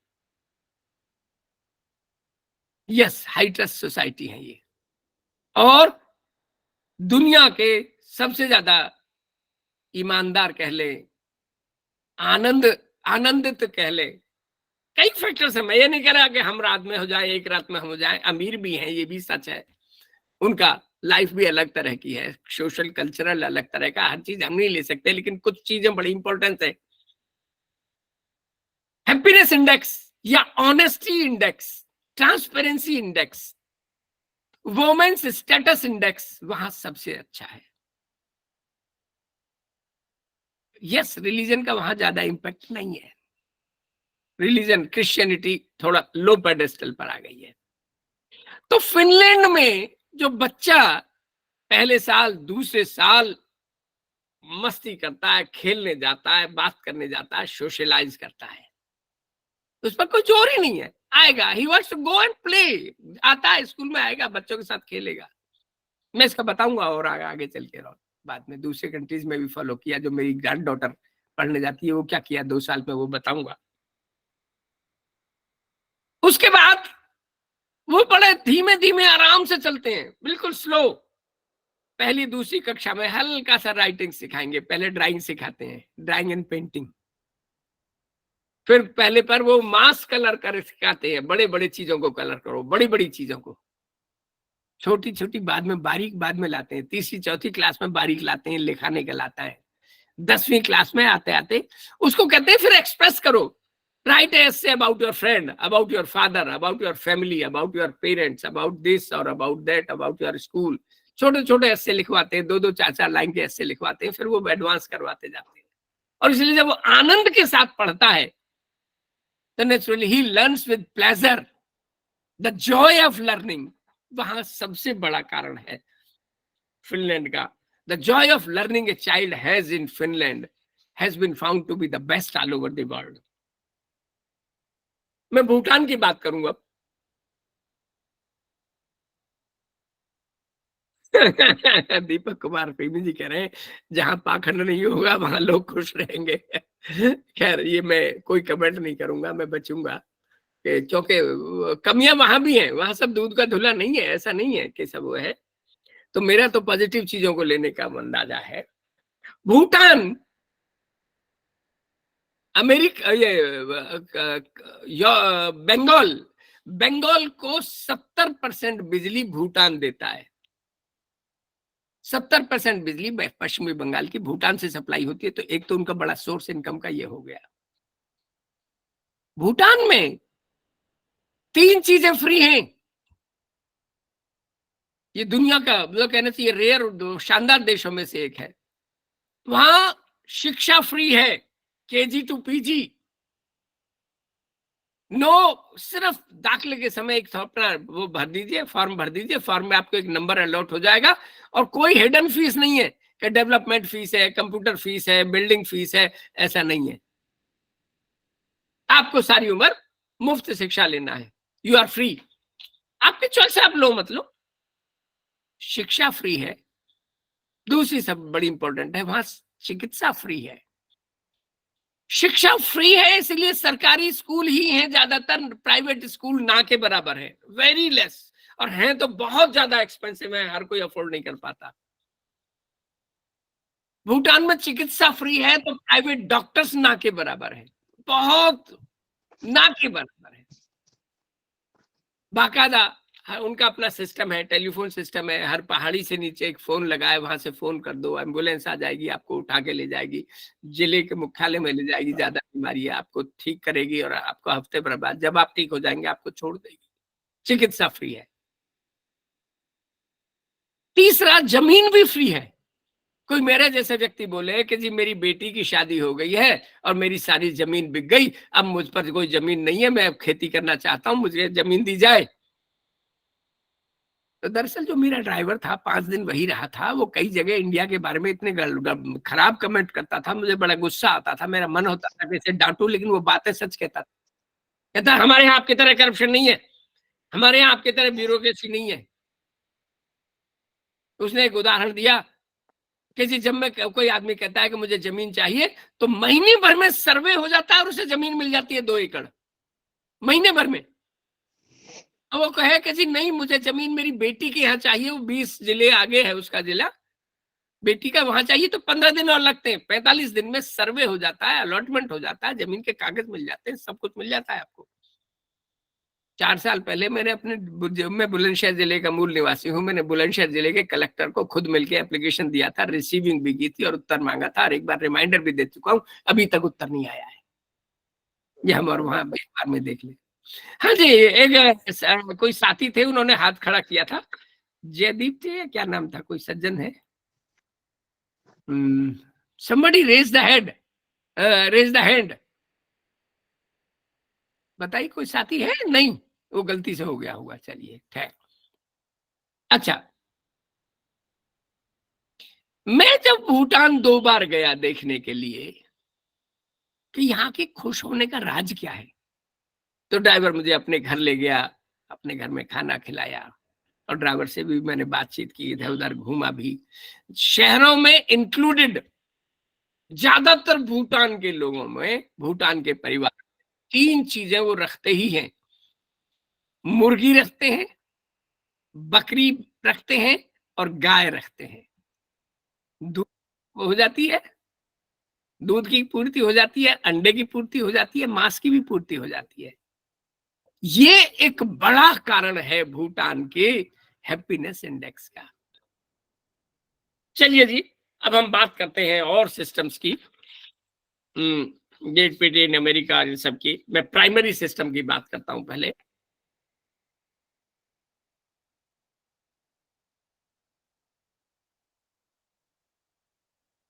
ज्यादातर अब मैं अपनी बातचीत यूरोप और अमेरिका पर केंद्रित करूंगा।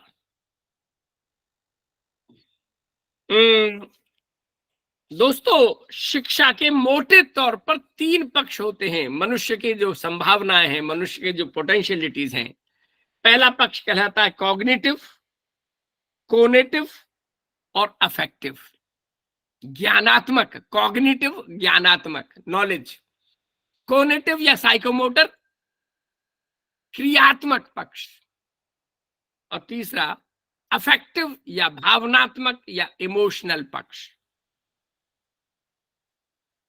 इंडिया में बाय एंड लार्ज जो आजकल डोमिनेट हो रहा है वो कॉग्निटिव पक्ष पर ज्यादा हो रहा है, पहली क्लास से लेकर और आखिरी एमए एमएससी तक।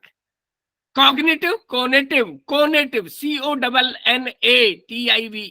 Conative spelling, cognitive, conative and yes conative and affective, ज्ञानात्मक, क्रियात्मक और भावनात्मक।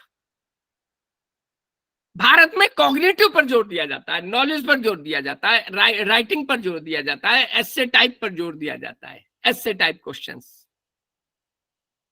आज भी 10th बोर्ड और 12th बोर्ड में छोटे छोटे सवाल होते हैं, वो एक ही होता है, बड़े सवाल, इसके बाद बड़े सवाल शुरू होते हैं, बड़े सवालों पर जोर होता है, हमारा एक्सप्रेशन पर जोर होता है।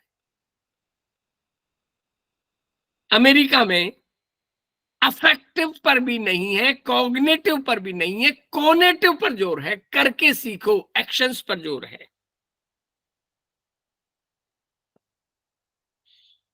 अमेरिकन या यूरोप में शिक्षा की एक और बड़ी खास बात है, वहां मनुष्य को, जो मैंने बताया इन सब में, सेल्फ डिपेंडेंस पर ज्यादा जोर है। आत्मनिर्भर बनो, आत्मचिंतन करो, आत्मनिर्भर, अपने आप निर्भर होना। हम बात तो करते हैं आत्मनिर्भर की, पर होते नहीं है। खैर, कोनेटिव में बच्चे को, मैं पहली क्लास से शुरू करता हूं, जो मेरी ग्रैंड डॉटर है, वहां एक्शंस कराते हैं, बस खेल खिलाते हैं। पहले 2 साल में उसको गए, उसमें पहले 4-5 दिन, हफ्ते भर तो इसी बात पे गुजर जाता है कि बच्चा रोए नहीं, शांति से बैठे। हर कमरे में वहां बेसिकली खेल खिलौने रहता है, कंप्यूटर भी रहते हैं, और बैठने के लिए अलग अलग तरह की कुर्सी, चेयर या किताबें भी रहती हैं। बुक्स, कंप्यूटर और टॉयज, ये प्राइमरी क्लास में रहते ही हैं। एमए की क्लास में बुक्स भी रहती हैं और कंप्यूटर्स भी रहते हैं। और बच्चे, चाहे एमए की क्लास हो, ये बात सही है, बच्चे कम रहते हैं, बड़ी से बड़ी, ज्यादातर मैं एमए फिलोसफी की क्लास में लेक्चर देने गया था, वो मुश्किल से 30 बच्चे थे। हमारे भी एमए में ज्यादा बच्चे नहीं होते, उनकी स्कूल की क्लास में भी 20, 22, 25 बच्चे से होते हैं ज्यादातर। एक अलग विषय है, मैं इस पर और भी आगे भी बात करूंगा। तो बच्चे को पहले दिन गया, हफ्ते भर गया, खेला कूदा, उसके बाद आके स्कूल में टिकना शुरू हो गया, बच्चों के साथ बात करना शुरू कर दिए, बच्चों के साथ कैसे बात करना है, कैसे वो करना है, कैसे एड्रेस करना है, कैसे एक दूसरे के साथ कोलैबोरेट करना है, कैसे एक दूसरे के साथ झगड़ना नहीं है, इन चीजों को सिखाने पर ज्यादा जोर है। इसमें 10-15 दिन, महीना बीत जाता है, फिर अचानक एक दिन आता है, टीचर कहती है, 1-1, 2-2 टीचर होते हैं। हाँ, एक और खास बात है, 1-1, 2-2 टीचर होते हैं प्राइमरी एक कक्षा में। वो क्या करते हैं, बच्चे के सामने, बच्चे के फर्श पर बैठे हैं सारे बच्चे, रंग घोल के रख देते हैं कि तुम्हें कौन सा रंग पसंद है, कि लाल, नीला, पीला, हरा, जामुनी है रे। बच्चे के सामने हरा रखा और कहा कि अपना पैर लगा, उस पे पैर लगाया रंग पे और कागज पे छाप दिया, और घर में आके आ गया कि आपके बच्चे की ये पैर की छाप है। फिर अगले दिन, मतलब इस तरह से इसी प्रक्रिया में 2-3 घंटे लग जाते हैं। बच्चे बड़े आनंद लेकर करते रहते हैं, पहले एक बच्चे का किया, 2 का किया, 3 का किया, और आपस में देखते रहते हैं। टीचर, इसका तो ये हो गया, इसने गिरा दिया, ये गिरा दिया, कोई चिंता नहीं है, दे टेक इट इजी। हफ्ते भर बाद फिर होगा, उसी तरह से रंग कर देंगे और वहां हाथ लगा देंगे और लिख देंगे, कागज पे आ जाएंगे, ये आपके बच्चे की हाथ की छाप है।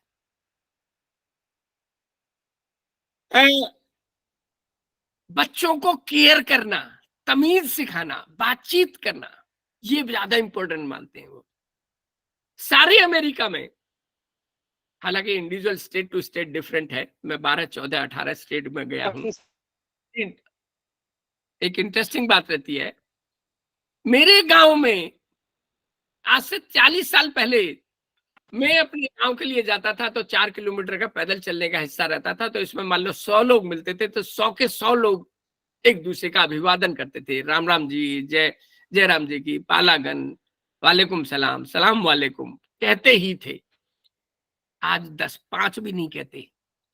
अमेरिका में आप जाएं, मेरा एक खुद देखा हुआ है, सुबह से शाम तक आपको 100 लोग मिले, वो फोन पर बात नहीं कर रहे, साथी के साथ बतियाते नहीं जा रहे थे, 100 के 100 आपसे hello, how are you, he have a good day, hope you are fine, बोलेगा ही पट्टा, पंगा लेता जाएगा, खुश मिजाजी से मुस्कुराता जाएगा।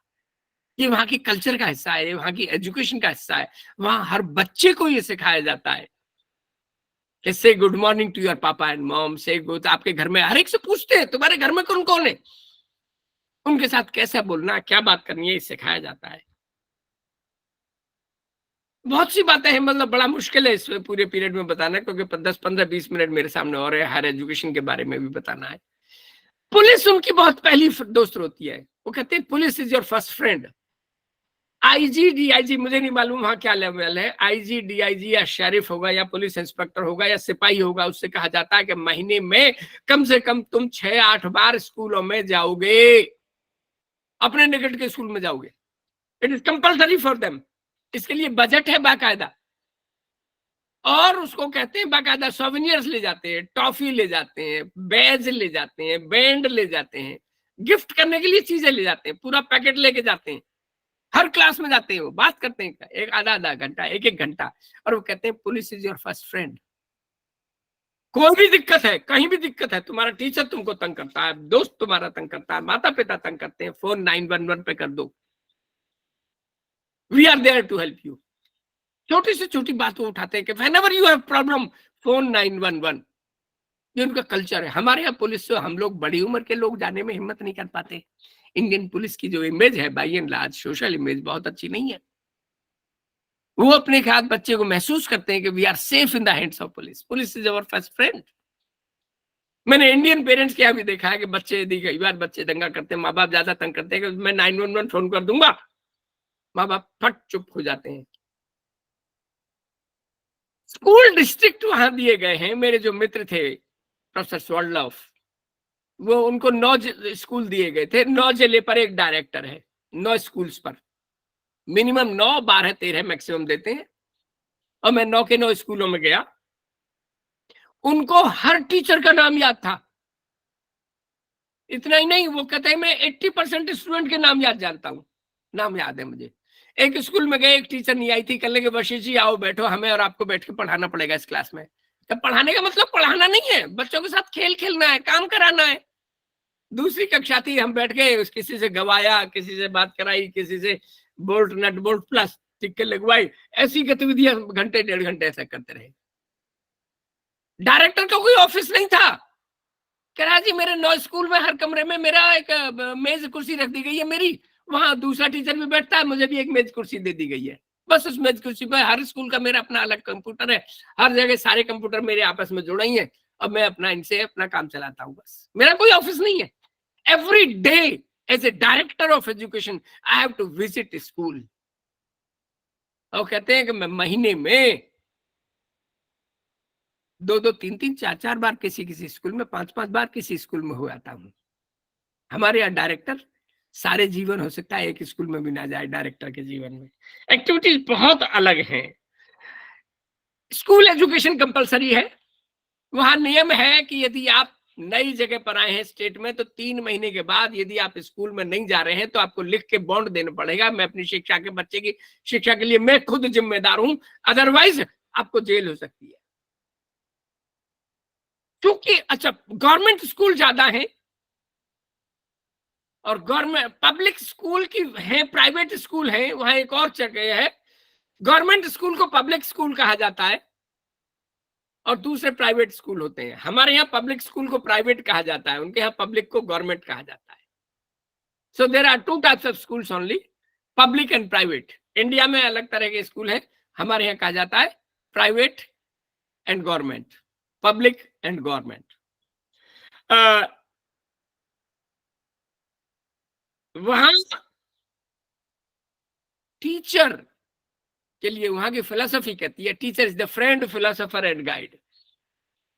अध्यापक आपका दोस्त है, आपका मेंटर है और गाइड भी है, आपको सही वो करेगा। एक्टिविटीज से, गेम्स से वो एक्टिविटीज कराते हैं। मैं जल्दी से 2 लाइन में है स्कूल एजुकेशन के बारे में और बता दूं, सेकेंडरी एजुकेशन के बारे में। प्रोजेक्ट बेस्ड लर्निंग होती है, हर बच्चा अपना अपना प्रोजेक्ट लेकर करता है। सेल्फ लर्निंग पर जोर दिया जाता है और हेल्थ, सिक्योरिटी, फ्रीडम, इन सब पर जोर दिया जाता है।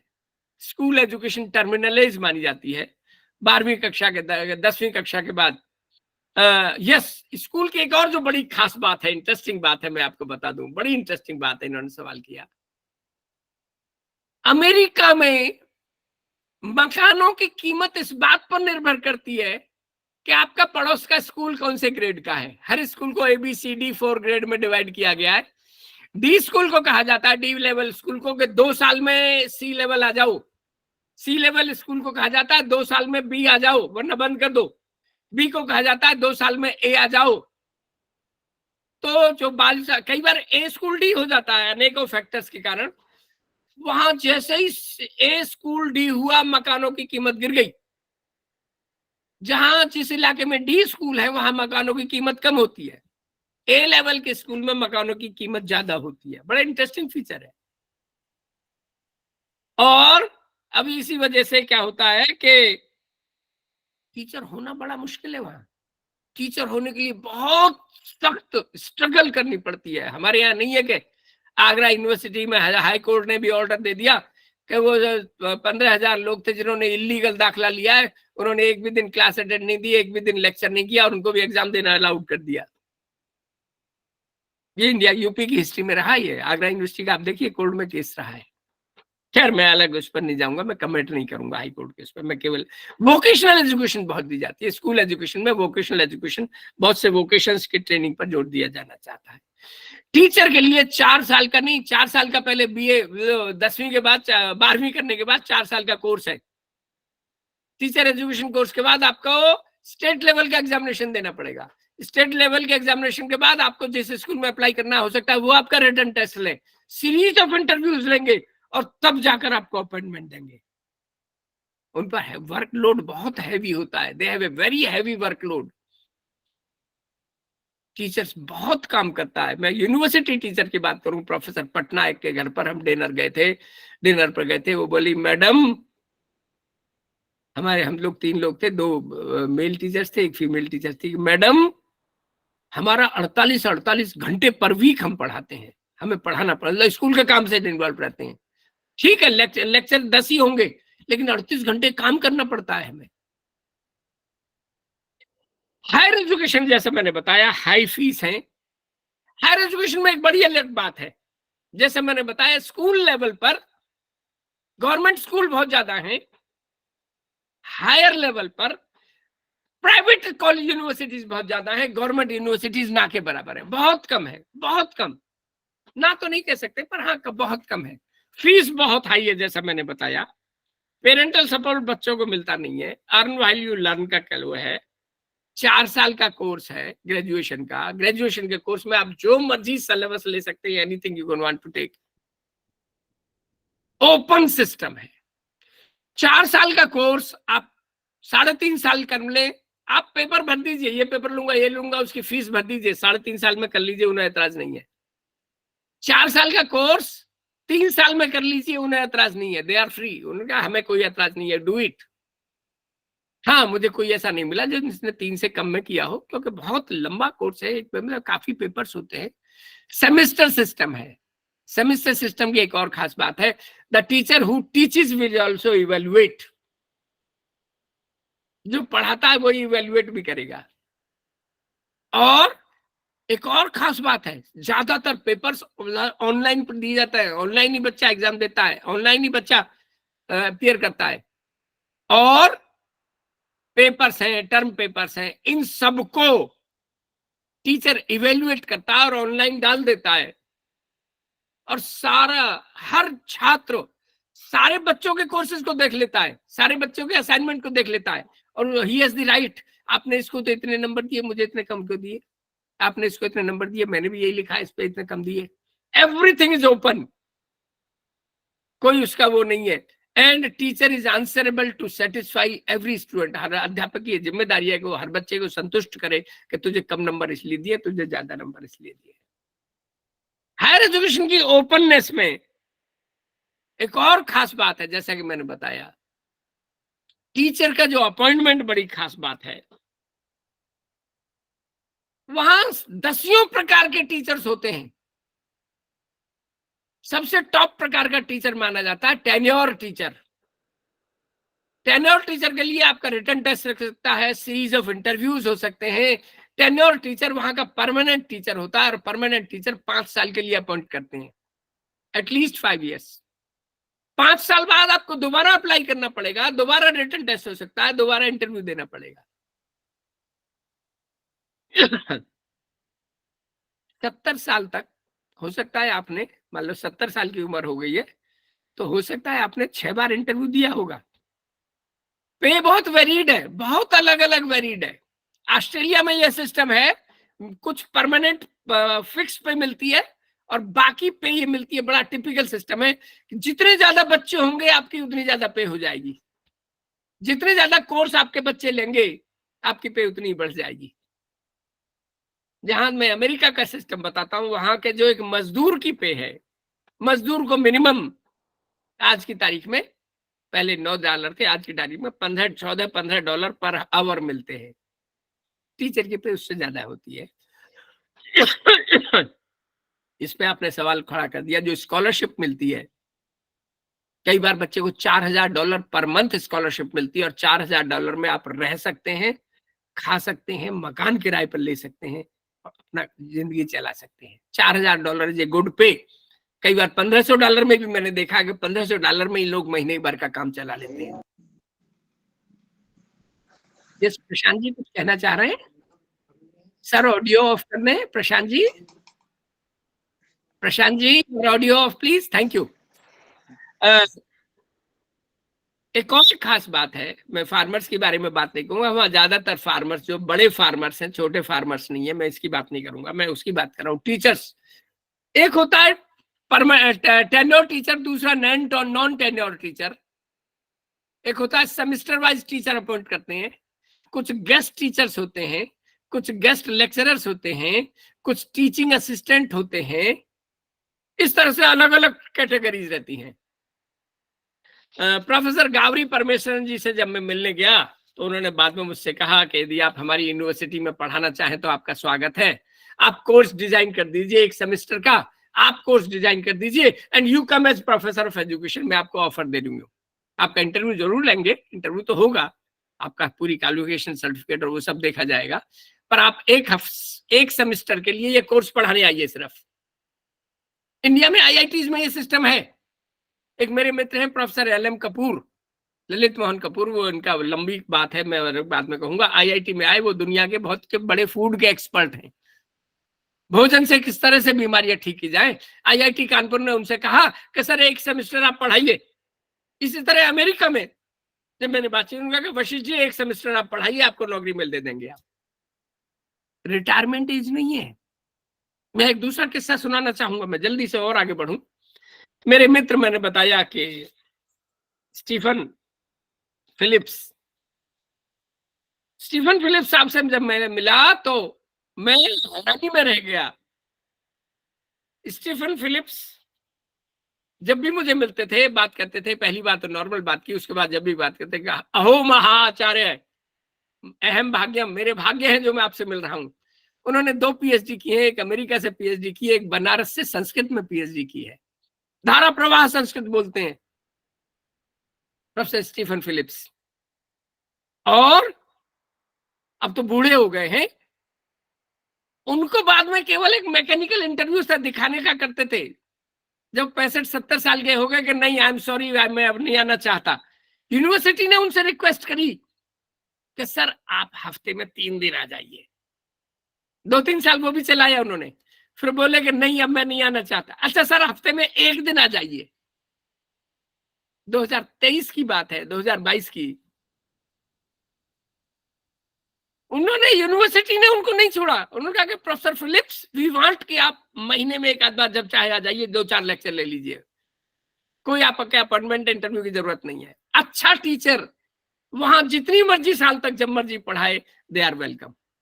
यहां मैं एक और किस्से का जिक्र करना चाहूंगा, ब्रिटेन का किस्सा है। दोस्तों, सारी दुनिया में फिलोसफी नहीं पढ़ाई जा सकती एक व्यक्ति के नाम लुडविग वॉन विटगेनस्टीन। विटगेनस्टीन बहुत बड़े चिंतक थे। विटगेनस्टीन ऑक्सफोर्ड यूनिवर्सिटी से उन्होंने PhD किया और उनके एग्जामिनर थे GE मूर। GE मूर ने उनके PhD थीसिस पे लिखा कि मैं इनकी पूरी थीसिस नहीं पढ़ पाया, नहीं समझ पाया, जितनी थोड़ी सी समझ में आई इनको PhD देने के लिए काफी है। I could not understand the whole of the thesis. The little bit I could understand is sufficient enough to award him the degree of Doctor of Philosophy of the Oxford University. साथियों, मैं याद दिला दूं, आप में से केवल 2 ही लोग, 3 लोग ऑनलाइन वो है, वीडियो ऑन है, फ्रेंड्स 4 लोग हैं, audio of and video on. अभी 10-15-20 मिनट और है हमारे। तो लुडविग वॉन विटगेनस्टीन को जी मूर ने इनके गाइड को लिखा कि क्या आप इस जेंटलमैन से कहोगे कि मेरी यूनिवर्सिटी में आके पढ़ाना शुरू कर दे। हाँ, PhD सुपरवाइजर बर्ट्रैंड रसल थे। अमित जी बिल्कुल सही कह रहे हैं। बर्ट्रैंड रसल को चिट्ठी लिखी मैं डिटेल में नहीं जाना चाहता कि आप इस बच्चे को इसको मेरे यहाँ पढ़ाने भेज दीजिए। उन्होंने पढ़ाना शुरू कर दिया और उसकी क्लास अटेंड शुरू कर दी पीएचडी के एग्जामिनर ने। एक समय पर विटगेन्स्टीन ने लिखा कि I have solved all the problems of philosophy.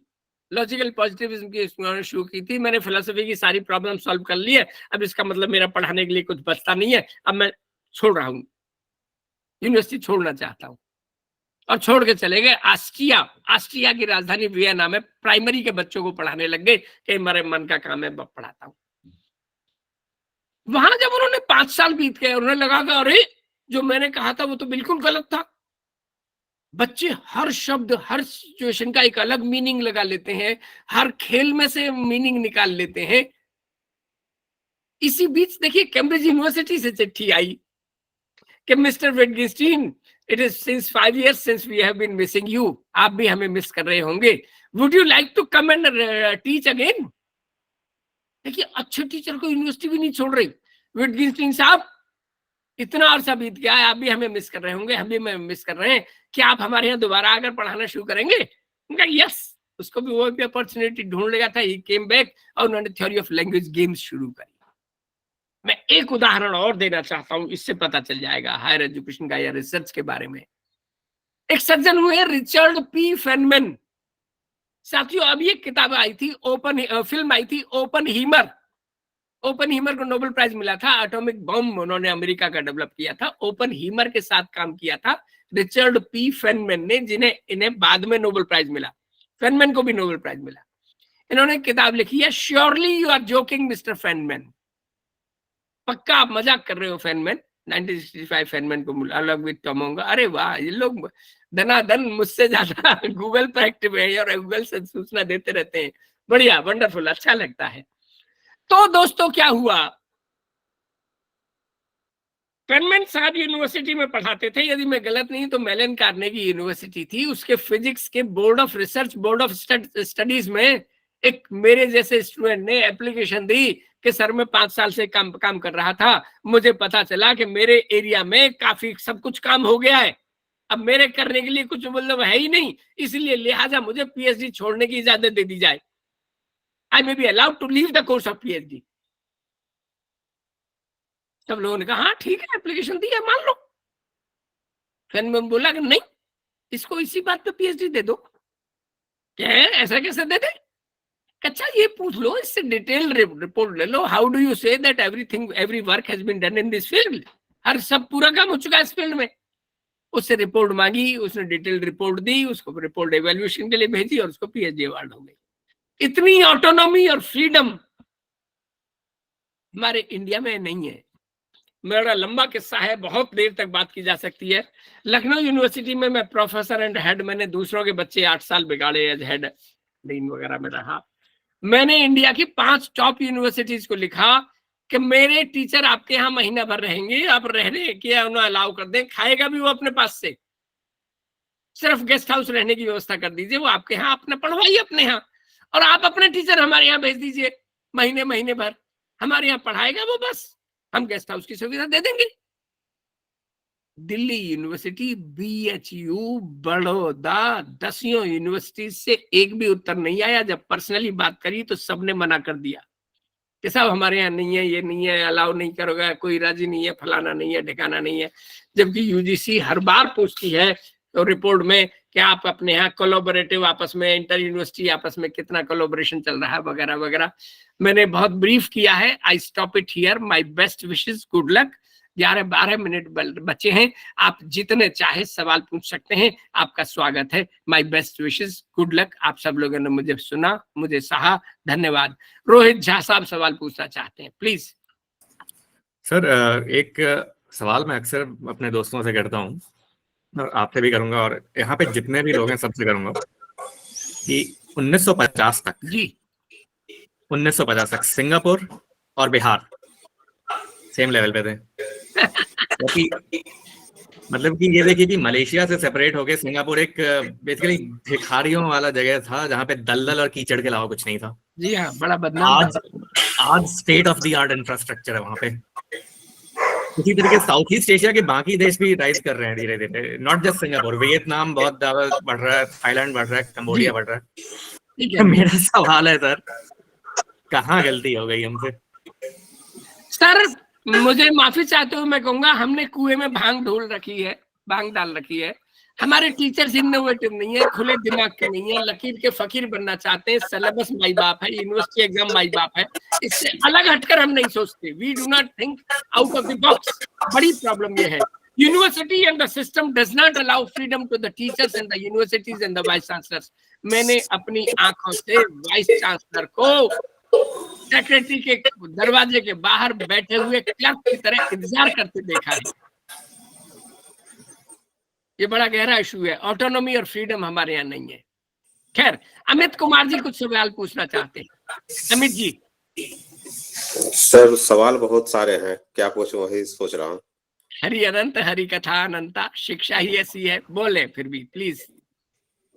Sir हमारे शिक्षा पद्धति पर जो औपनिवेशिक प्रभाव है जी, जिसके कारण हम लोग सिर्फ पास होना चाहते हैं जिससे एक नौकरी मिल सके। जी हाँ। तो ये औपनिवेशिक प्रभाव है कि नौकरी एक पानी है। और चूंकि अंग्रेजों के समय हम लोग के पास था कि एक नौकरी चाहिए, क्योंकि अंग्रेजों के समय हम बहुत बड़े अफसर नहीं सब बन सकते थे, अंग्रेजों के पैरेलल उनके मातहत बनते थे। और बाकी जो जिन देशों का आपने बोला, वहाँ नौकरी के लिए शिक्षा नहीं दी जाती है। हाँ, आनंद के लिए है, जीवन के लिए है, इंसान बनने के लिए। नॉलेज फॉर नॉलेज सेक है सर जी, जिसके कारण विटगेनस्टाइन ने सब कुछ छोड़ भी दिया था, जैसा आपने उल्लेख किया विटगेनस्टाइन का। और सर तो इतने बड़े देश में जहां 1.4 बिलियन पॉपुलेशन है, जहां राइट टू एजुकेशन है, सभी बच्चों को शिक्षा देनी है, प्लस सभी धान 5 रुपये पसेरी, सबको शिक्षा देनी है अनिवार्यतः, देयर इज नो एस्केप। ठीक है। और वहां सर एक है कि जब सबको शिक्षा देनी है तो एक ऐसा हम मॉडल तैयार करते हैं जिसमें सबको शिक्षा मिल सके। किसी जो अच्छे बच्चे हैं उन पर फोकस नहीं कर पा रहे हैं, सही है, उनको भी उसी सिस्टम में जाना पड़ रहा है। तो सर इसका समाधान, आप एक शिक्षाविद हैं, आप सिर्फ एक ओरेटर तो है नहीं, आपकी दृष्टि से गवर्नमेंट की जो न्यू एजुकेशन पॉलिसी बनी है जी, क्या इन समस्याओं को एड्रेस कर पाता है? देखिए, मैं जल्दी से 2 कमेंट करूं क्योंकि 5 लोग और लाइन में हैं। मैं 2-3 कमेंट करूंगा। न्यू एजुकेशन पॉलिसी में व्यक्तिगत रूप से मैं खामियां मानता हूं, but still it is one of the best document in the history of Indian education. 66 के बाद इतना शानदार डॉक्यूमेंट अब आया है, लेकिन इसके इम्प्लीमेंटेशन में बहुत प्रॉब्लम्स है। टीचर राजी नहीं है, यूनिवर्सिटीज राजी नहीं है, वाइस चांसलर्स राजी नहीं है, लीपापोती कर रहे हैं इसको चलाने में, काफी गड़बड़ है। नीति बहुत शानदार है, लेकिन इसमें एक जो और बात है, मैं जो सोल्यूशन अपनी ओर से चिंतन करता हूं, कोऑर्डिनेटेड डिसेंट्रलाइजेशन ही इसका हल है और कोई हल नहीं है। दिक्कत यह है कि हम सेंट्रलाइजेशन की ओर बढ़ रहे हैं और यही न्यू एजुकेशन पॉलिसी 2020 की बड़ी कमी है। सेंट्रलाइजेशन से कमी नहीं हो पाएगी, रेस्पॉन्सिबिलिटी आए, अकाउंटेबिलिटी आए और डिसेंट्रलाइज्ड सिस्टम आए। हर एक थ्योरी ऑफ डाउनवर्ड फिल्ट्रेशन होती है, ऊपर जो करो वही नीचे करो, इससे दिक्कत आ रही है। नीचे की अच्छी चीजें इवॉल्व होकर ऊपर नहीं आ रही हैं।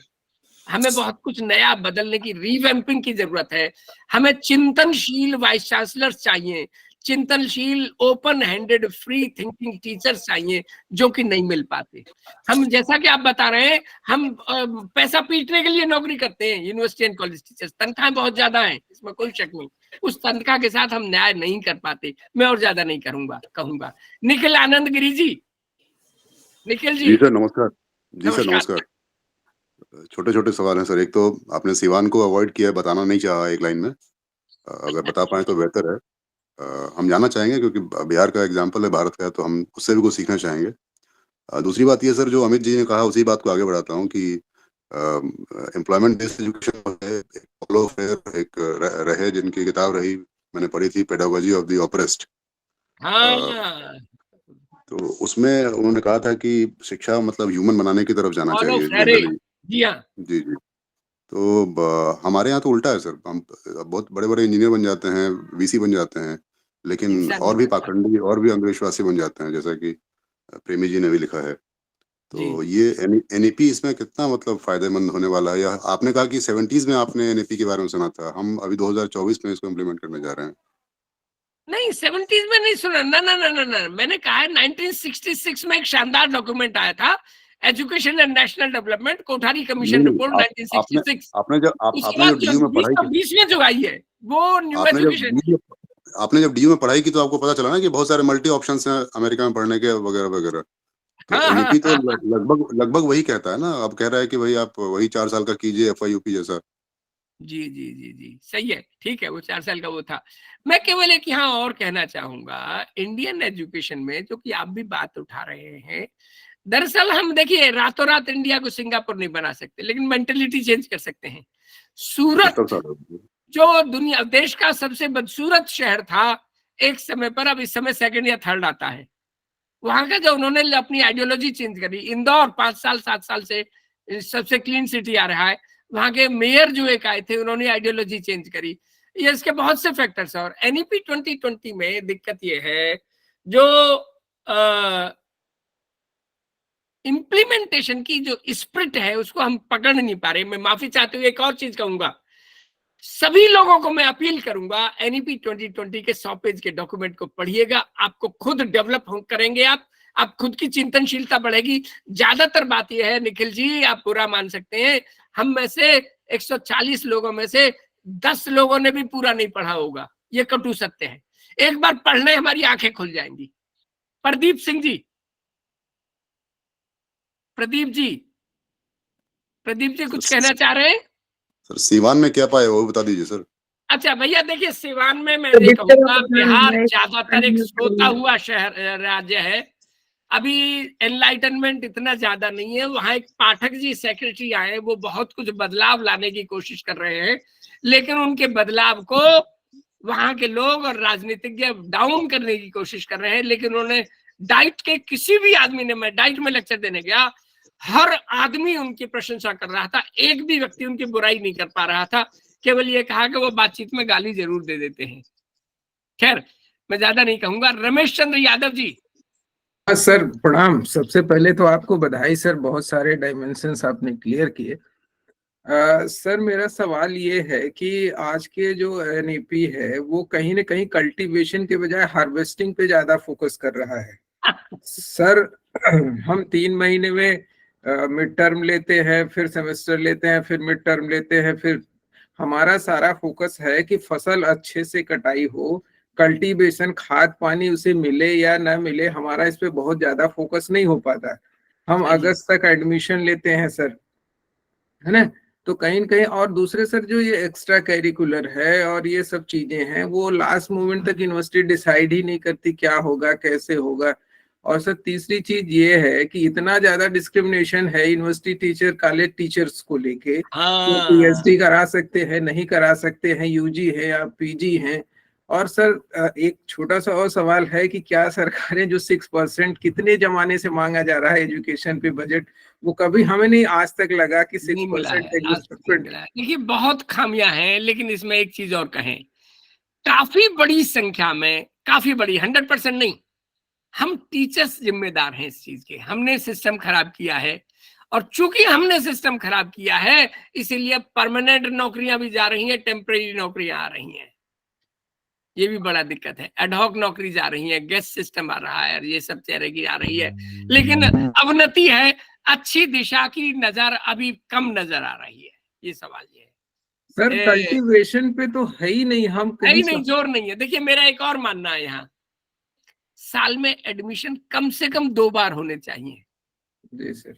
जुलाई में और जनवरी में दोनों बार एडमिशन हो।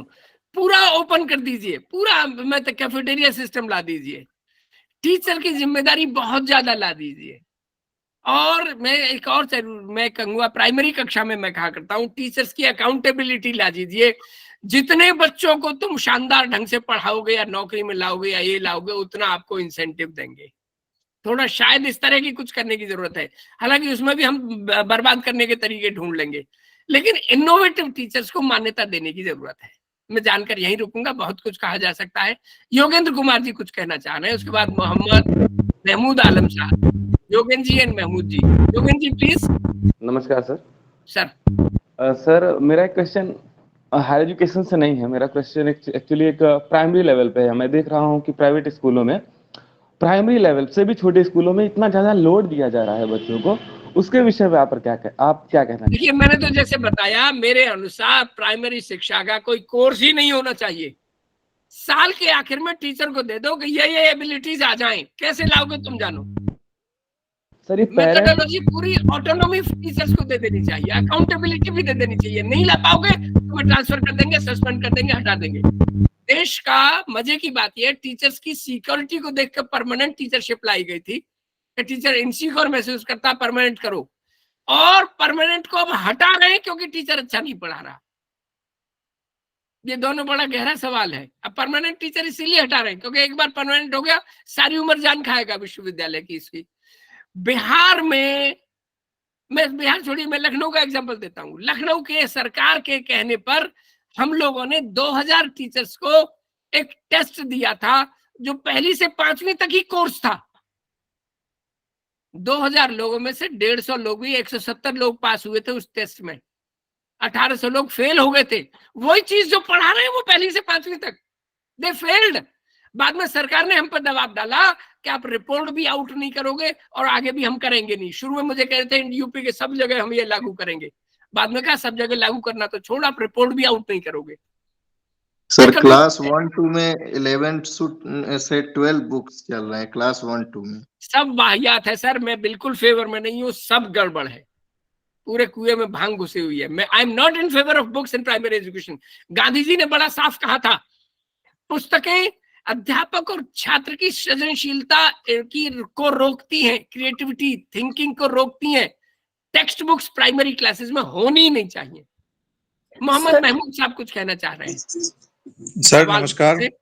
जल्दी से बोले सर, समय कम है, टाइम हो गया है। सर आपका जो स्पीच था या जो प्रेजेंटेशन है बहुत अच्छा था सर। इसमें आपने बहुत सारे एग्जाम्पल दिए और उन सारे एग्जाम्पल को मैं विजुअलाइज कर रहा था।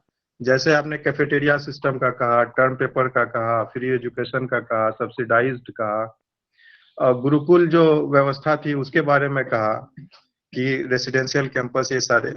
लेकिन सर एक ऐसा इंस्टीट्यूट को मैं देखा हूं, मैं वहां से रहा हूं, लेकिन उन्हीं इंस्टीट्यूशन के, उसी इंस्टीट्यूशन के बारे में मैंने देखा है लोगों को कि जो टैक्स पेयर थे उनका कलेजा फटते हुए कि कैसे यहाँ पे लोग 12 साल 15 साल रह के पढ़ रहे हैं, सस्ते में मेस अवेल कर रहे हैं, सस्ते में हॉस्टल अवेल कर रहे हैं, 24 आवर्स लाइब्रेरी अवेल कर रहे हैं। सर थोड़ा इसके बारे में बताइएगा। देखिए, जो अपने यहाँ एक नया सिस्टम गवर्नमेंट ऑफ इंडिया ने चालू किया था, जिस दूसरे नाम से कस्तूरबा गांधी स्कूल या दूसरे स्कूल पर जो आवासीय विद्यालय हैं, या जो एक और चल रही है अभी नवोदय के अलावा जो और आए हैं, एक बड़ी अच्छी स्कीम थी, लेकिन इसको इम्प्लीमेंट करने के तौर तरीकों में दिक्कत है। गवर्नमेंट ऑफ इंडिया की बहुत अच्छी स्कीम्स है, बहुत सी अच्छी स्कीम है, लागू हम वो पूरी स्पिरिट से नहीं ला पाते, उसमें भी गड़बड़ा कर देते हैं हम। मैं माफी चाहते हुए यहीं रोकूंगा। राघवेंद्र जी बोले, शाहीन जी बोले। हाँ सर, मुझे ये कहना है कि टीचर्स जो है, मैंने ये देखा जो कॉन्ट्रेक्चुअल टीचर होते हैं वो स्टूडेंट से बहुत डरते हैं, या गेस्ट फैकल्टी, मैंने उनको देखा। हम लोग परमानेंट हैं तो हम लोग जो है कड़वी दवा देते हैं और वो मीठी दवा देते हैं जिसका कोई असर नहीं है। मैडम मैं माफी चाहते हुए उल्टा कहूंगा, मैंने परमानेंट टीचर्स को कहना चाहिए वायलेंट या परमानेंट होते हुए देखा है कि हमारा कोई कुछ बिगाड़ ही नहीं सकता, जो मर्जी कर लो। मैं परमानेंट टीचर के मैं भी फेवर में नहीं हूं पर्सनली, मैं परमानेंट रहा हूं वो बात अलग है, लेकिन परमानेंट टीचर से दिक्कतें बहुत ज्यादा आई हैं, अकाउंटेबिलिटी नहीं आ पाई है टीचर की। और भी ये कहनी बात थी सर कि जो टीचिंग है उसको लोग एज जॉब देखते हैं। हाँ, ये भी दिक्कत है, बिल्कुल ठीक कह रही हैं। इंटरेस्ट नहीं है पढ़ाने में, कोई इंटरेस्ट नहीं है। और ये पैरवी से जो परमानेंट पोस्ट पाने वाले जो होते हैं उसमें बहुत सारे मिनिस्टर्स के बच्चे, IAS IPS के भाई बहन, ये सब आ रहे सर, उनको तो एक एप्लीकेशन लिखना नहीं आ रहा है। हाँ, ये यूनिवर्सिटी में टीचर्स आ रहे हैं मैडम, सेक्रेटरी की वाइफ है इसलिए सारी यूनिवर्सिटी के इंडिया के वो कोर्स का वो बदल दो, एलिजिबिलिटी का क्राइटेरिया बदल दो। खैर, राघवेंद्र जी जल्दी से एक लाइन में, राघवेंद्र जी, मनोज जी, प्रदीप जी, राघवेंद्र जी। सर जैसे सर आप सारी चीजें जो एक आपकी तरफ से आ रही हैं कि परमानेंट टीचिंग फैकल्टी सही नहीं है। सर ऐसे बहुत से डिपार्टमेंट हैं जहां पर जैसे जुडिशरी का ही एग्जांपल ले लीजिए आप अभी देखिए भी आर्मी को भी नॉन परमानेंट ही किया जा रहा है। और दूसरी बात जो सर टीचिंग पे ब्लेम कर रहे हैं, जैसे मैं जिस कॉलेज में पढ़ाता हूँ वहां पर 30 की स्ट्रेंथ होनी चाहिए और 11 टीचर हैं जो परमानेंट हैं। और अन्य डिग्री कॉलेज जो बगल में हैं, उनकी स्थिति ये है कि वहां पर सेल्फ फाइनेंस भी चल रहा है। मैनेजमेंट कहता है कि आपको सेल्फ फाइनेंस को भी पढ़ाना है, उसके बाद को करिकुलर पढ़ाना है। सोचिए मैं पॉलिटिकल साइंस का प्रोफेसर हूँ और मुझे साइंस के को करिकुलर, मुझे कंप्यूटर साइंस पढ़ाना पड़ता है, मुझे फूड एंड न्यूट्रिशन भी पढ़ाना पड़ता है। अगर सेल्फ फाइनेंस होता तो मुझे 2-3 क्लास वहां भी एक्स्ट्रा लेनी पड़ती। सर इतना बर्डन रहता है। और फिर देखिए कानपुर मैं यूनिवर्सिटी केवल इतना कहूंगा सर, आपने बहुत सी समस्याओं को एक बार वो कहा है और हमने देखिए मतांतर हो सकता है। मेरे अनुसार टीचर परमानेंट नहीं, उसको इंसेंटिव बेस्ड प्रमोशंस देने चाहिए और कॉन्ट्रेक्चुअल रखना चाहिए। 5 साल के बाद हम दोबारा सोचेंगे आपके बारे में, ये आना चाहिए। खैर मैं जानकर रोक रहा हूँ। मनोज मंजुल जी, मनोज जी एक लाइन में। प्रणाम सर। सबसे पहले तो बहुत बधाई सर इतने खूबसूरत व्याख्यान के लिए। सर मैं ये कहना चाहता हूँ कि कुछ शिक्षा से ही जुड़ी हुई पूरी तरीके से बात है मेरी, कि जब से उच्च शिक्षा में मैं आया हूँ देख रहा हूँ, जब से एनईपी के बाद की बात है कि लगातार हम लोग 12 महीने में से 8 महीने यूनिवर्सिटी एग्जाम ही करा रहे हैं और हम लोगों को पढ़ाने के अवसर बहुत कम मिल पा रहे हैं। सही बात है, बिल्कुल सही है, मैं सहमत हूँ। सारे देश में सारी यूनिवर्सिटीज में ये प्रॉब्लम आई है। हाँ तो सर एक चीज उसमें ये पूछना चाह रहा हूं मैं कि क्या कभी ऐसी संभावना नहीं बन सकती है सर क्या कि 2 सेमेस्टर के एक साथ एग्जाम हो जाए और बाकी समय पढ़ाई ही होती रहे? क्या ऐसी आप कई चीजों को मिला रहे हैं। मैं ये कहूंगा पढ़ाई पर जोर, जैसा मैडम ने कहा, एक और साथी ने भी कहा कि हम फसल पर वो कर रहे हैं, प्रोडक्ट पर, प्रोसेस पर ज्यादा जोर देने की तरीके जरूरत है। मैं सहमत हूँ। प्रदीप सिंह जी, प्रदीप जी।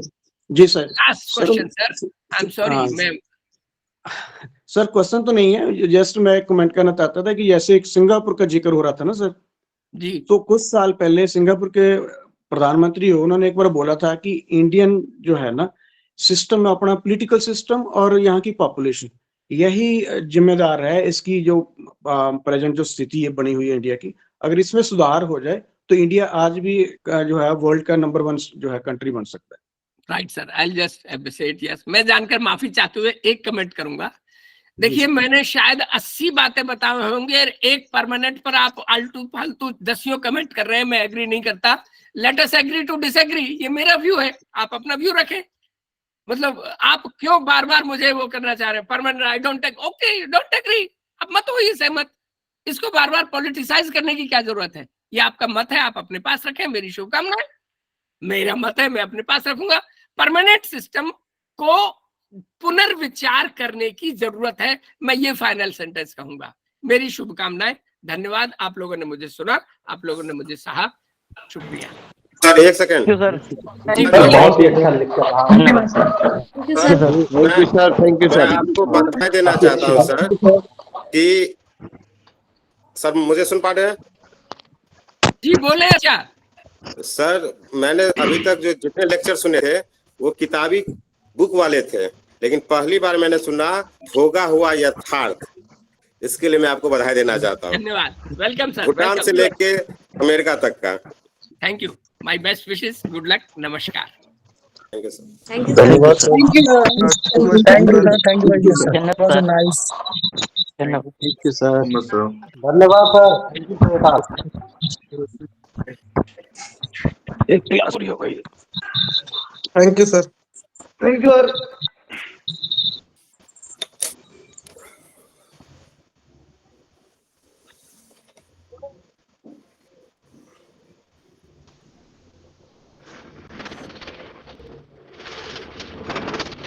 ये लाइब्रेरी की समस्या किसी को आ रही है क्या? सॉरी, लाइब्रेरी जो है वो प्रॉपर वर्क नहीं कर रहा है। मैंने लॉगिन किया तो लॉगिन हो नहीं पा रहा है उसमें। मजहर सर को कॉल करके पूछ लिया। अच्छा ठीक है, थैंक यू। अरे अमित जी। जी सर। अरे आपने आज कुछ कमेंट नहीं किया। और नौकरी अरे कितना अच्छा तो बोल रहे थे, सारी खामियां जितनी चीजें तो बता ही रहे थे सर। खामियां तो बता रहे थे, लेकिन समस्या है परमानेंट शिफ्ट विरोध में वो बोल रहे थे। खुद तो अरे नौकरी सोशल कर चुके सिक्योरिटी, हैं। अरे और हम सोशल लोगों की सिक्योरिटी नौकरी, दे दे सब ना, मैं तो हम सिर्फ लोगों अपने की लिए नहीं नौकरी, बोल रहा हूँ, हम रिटायरमेंट के बाद बोल रहे हैं ना सर, डॉक्टर मैं राम तो जी सिर्फ अपने रिटायरमेंट के लिए बाद नहीं बोल बोल रहे हैं रहा, वो। पूरे भारत में सोशल सिक्योरिटी दे दे गवर्नमेंट, नो प्रॉब्लम, आयरनी सबको यही दे है दे, सर, आयरनी हमको ही सर ना यही दे है कि सबको ले रिटायरमेंट के दे। बाद सब लोग ये बात बोलते हैं। अरे हमें तो दुख है अमित जी, आप आज आपने क्वेश्चन नहीं, आज तो ज्यादा करना चाहिए था क्वेश्चन। ऐसा है भाई साहब, मिलिए कॉलेज में चलिए मिलते हैं दूसरे सेशन में।